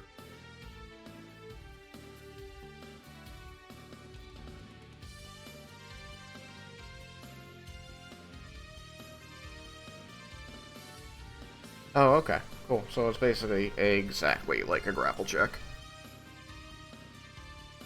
So yeah, you can make a, But I will use acrobatics instead of athletics, as I'm +5 instead of -1. Okay, what do you get? Because he And I got a nat 1. he got a nat 20. Those are different. They are different. So you are once again knocked prone. Fucking stop! Fate has conspired against you. What? He, like, slams down on top of you, so the shield is between you, and drives the blade into the sand next to your head. Why won't you fight me? Is my pain a joke to you? You clearly want to die, but I don't want to kill you. Is you can see, like, even the slitted visor of his helm. That, he's, like, sobbing at you. What happened to the killer who took my parents from me? Where is he? He learned what killing was, and what it did to people.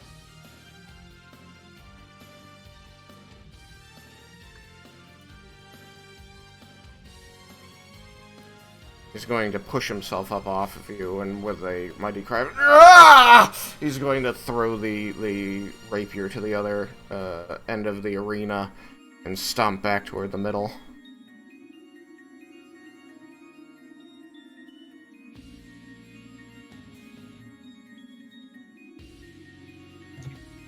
It's not the victory I wanted.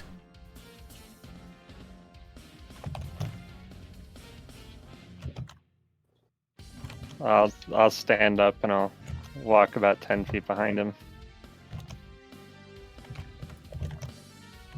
To here, or to left, or directly north? to the left. Right. He has his back to you. Clerics of Cord, Menthor, and Axe seem to be, like, looking between you, unsure of what call to make, trying to figure out if the fight is still going or not. I'm sorry I can't give you what you were looking for. I can't can't change what I've done. I can't bring back your parents, and I can't give you the justice you deserve. The only way you can move forward is by making that decision yourself. You have to let go of the past. Makes you feel any better, I'm on a quest that will likely kill me anyway. It's what I deserve for all the things I've done.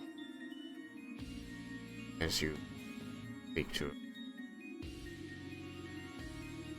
his and, like, reach up and unstrap the gorget and throw the helmet off of his head before falling onto his hands, sand.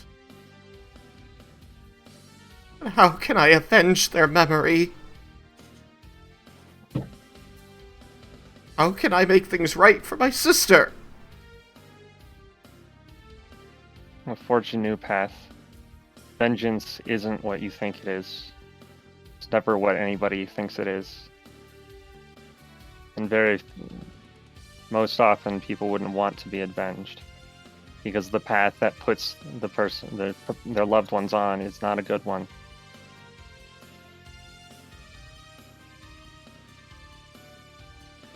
And what would you say if I asked you to kill me? I would refuse. I know the pain is unbearable. But you have to bear it. For your sister, for your parents' memory. Live a life that shows them what that someone like me can't stop them. Can't destroy everything that they built in you. Be the man they would have wanted you to be.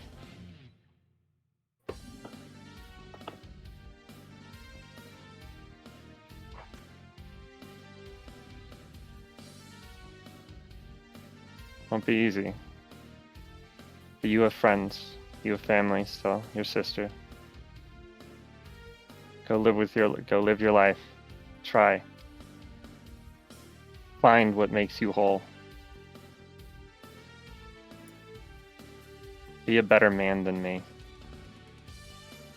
You killed your father, and now you turn to this path from killing.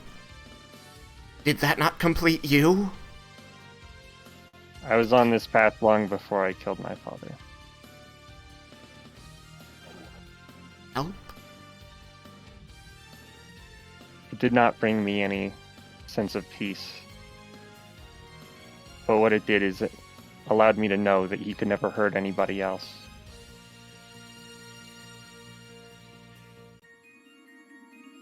That he couldn't ruin the rest of my family like he's ruined me. Probably already ruined my brothers, but he can't hurt my sister anymore. Can't hurt anybody else's family.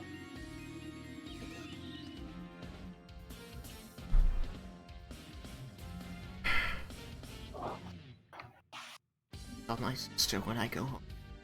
If I go home.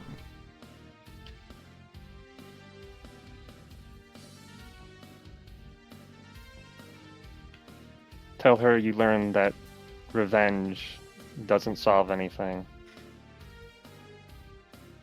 You learned a better way. Still live in fear of your family. And now.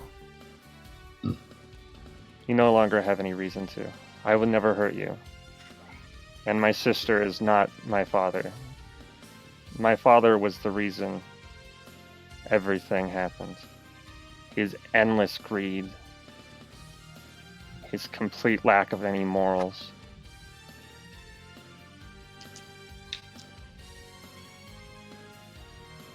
My head is facing onto his knee. He's struggling to get the armor-plated gun. Covered his eyes.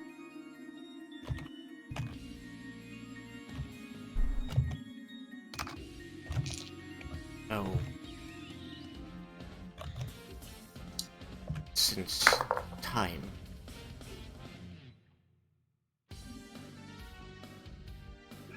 But I can't. As much as I want to, as much as it burns pit of my stomach, I can't bring myself to kill you now. I tried. Had every opportunity.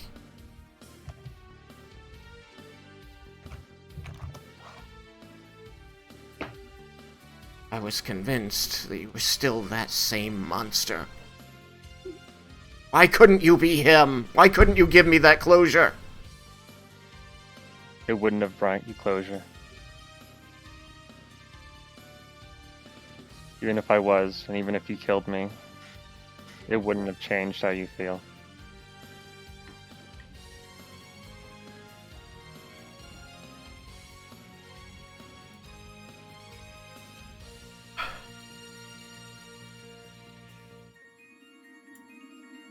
You're done here?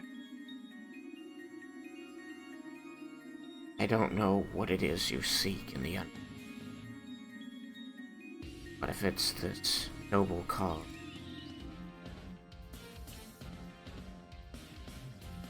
maybe it would be better if it didn't kill you.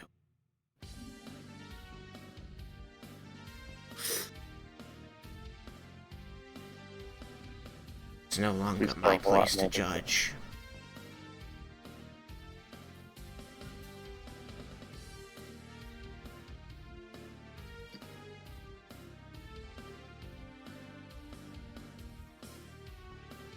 Panther is going to call from the... Okay, so... Is that the end of the fight, then? Shall we declare a victor? Hitches the other gauntlet from his hand. So yeah. Vendar wins. Struggles. Feet. Starts tugging at the straps on the brass. Away.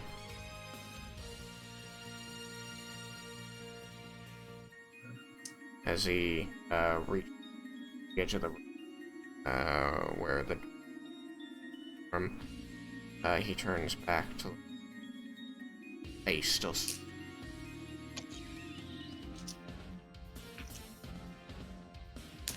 I don't know any of the others you hurt, but they're probably looking for you the way I was. If I cross paths with any of them, I'll let them know you're not to be found. Killer's dead. Thank you. Don't.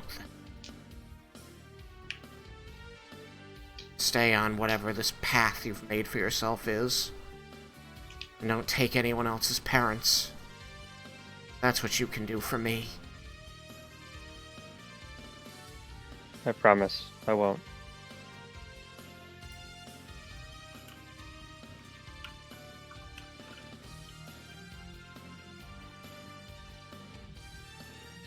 As he steps out of the ring, and the dwarf can take him off with the armor, the clerics of the board step in. Say, well, that was an interesting fight. He comes over and pulls you toward the center. You're beaten to hell. Didn't quite get bloodied. I was 1 point away from bloodied. He, like, grabs your wrist and hoists it above your head, which really hurts. The winner's Vendar Drakner. And for the glory of Cord, an honorable bout was fought. Cord bless this day. For Cord! The entire gathering of acolytes takes up the shout, "For Cord! For Cord! For honor! Glory! Cord!" Music to my ears. Yeah, I make sure to pick up my dagger before we go. Pebbles is going to turn to Lara Mendes and go, perhaps we should figure out some sort of alias for him.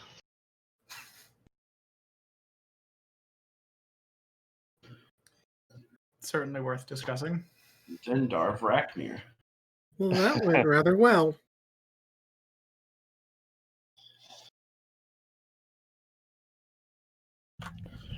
I'm proud of you, Vendar Vendar. Vaknir.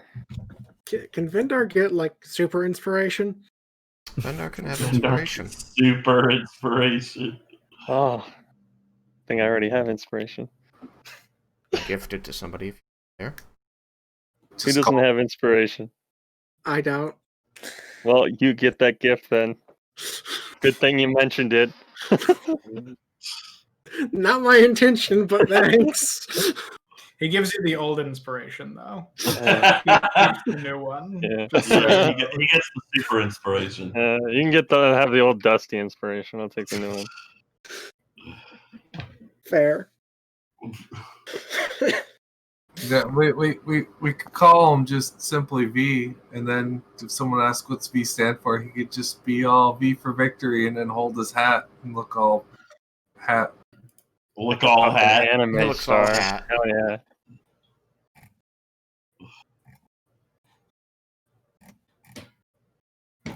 Dandar Vaknir. Perfect.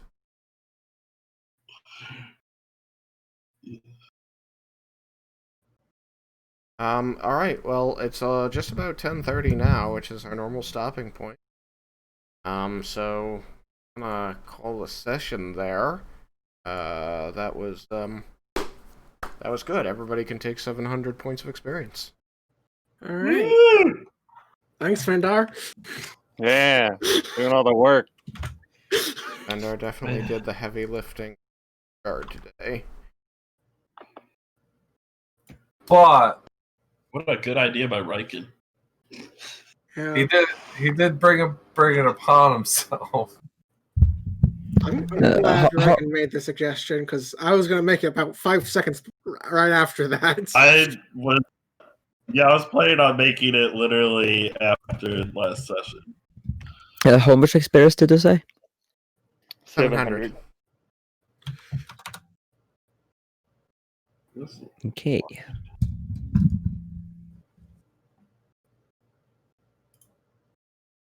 Poor to hit rolls early on.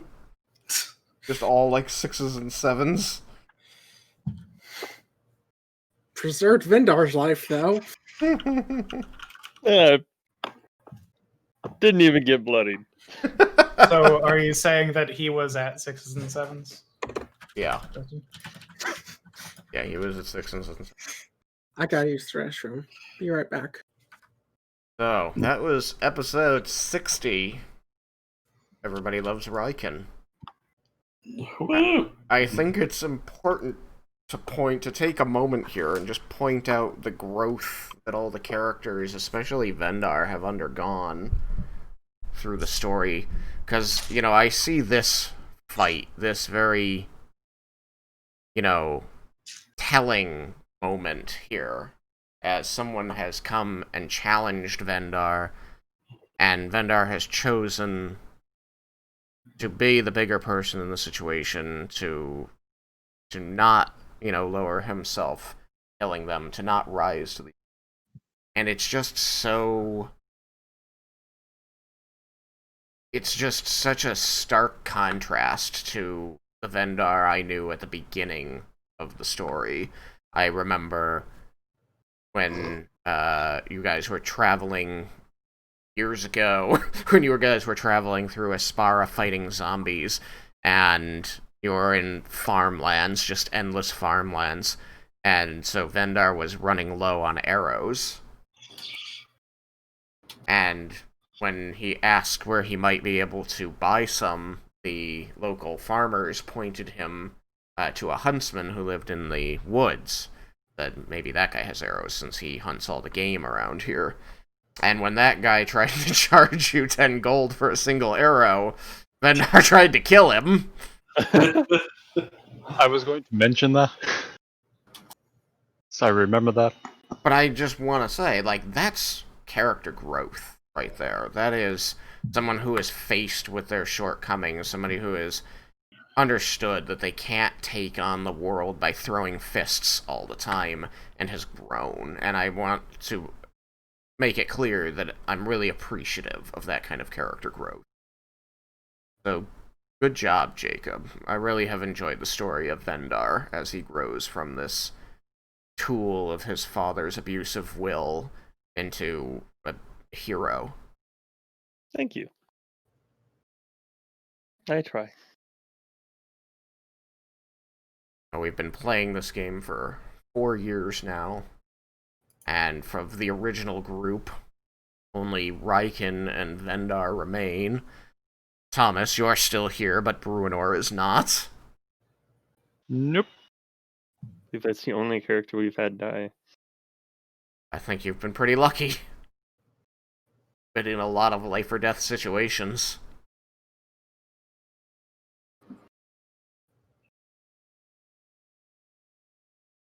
Starting off humble beginnings, partaking in a festival to get drunk, and becoming local heroes by stopping a plot against the king. Spending those days traveling through the woods on the side of a mountain, trying to find the source of the attacks, and are proving that he is a pretty inhuman person when he wants to be, stabbing penises. Well, he shoved it right up in my face. It was pretty rude of him, to be honest. Did him a favor and taught him some manners.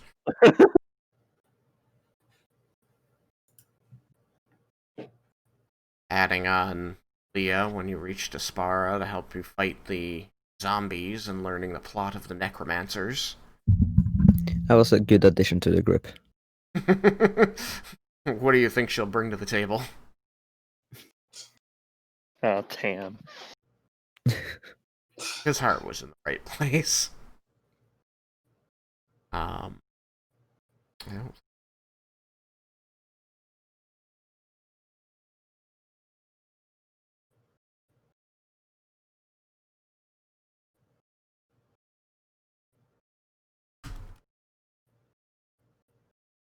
That just break?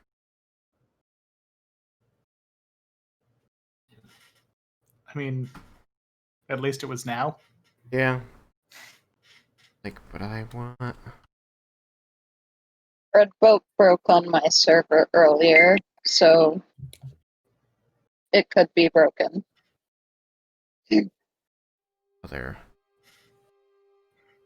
I just don't like the silence. That was another really fun part of the story for me as a DM, just because I got to introduce some really interesting, what I thought were really interesting antagonist characters. The Necromancer leader, who stole the stole the party's cart and ran off with it after posing as a cleric of the Raven Queen. Son of a bitch. How dare you steal Nene? Chased him across 2 countries to get Nene back. And then we sold him. Still upset about that. That wagon traveled around a lot of the world with you. Came from Ebengard, down through Vardaftan, across Aspara, into Thanandir, down through Shirkawa, and Tuka. And we got it from stealing from some dude that attacked us. Across the desert of Toralos, back to Tuka. Yeah, that's pretty much half the planet. That wagon saw some shit. Good times.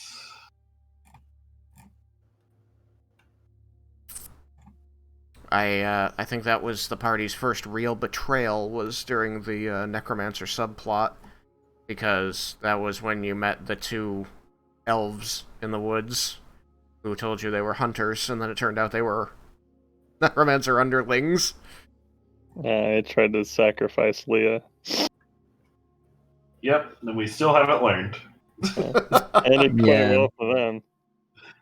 No, I mean that was still when she was under Zephyr and would attack to kill if threatened. So yeah, didn't go well for them. Hellish Rebuke is a heck of a spell. Before Laraman is joined. Alright, I'm gonna get going, guys. I'm Night, gonna be Malachi. I'm gonna be going as well.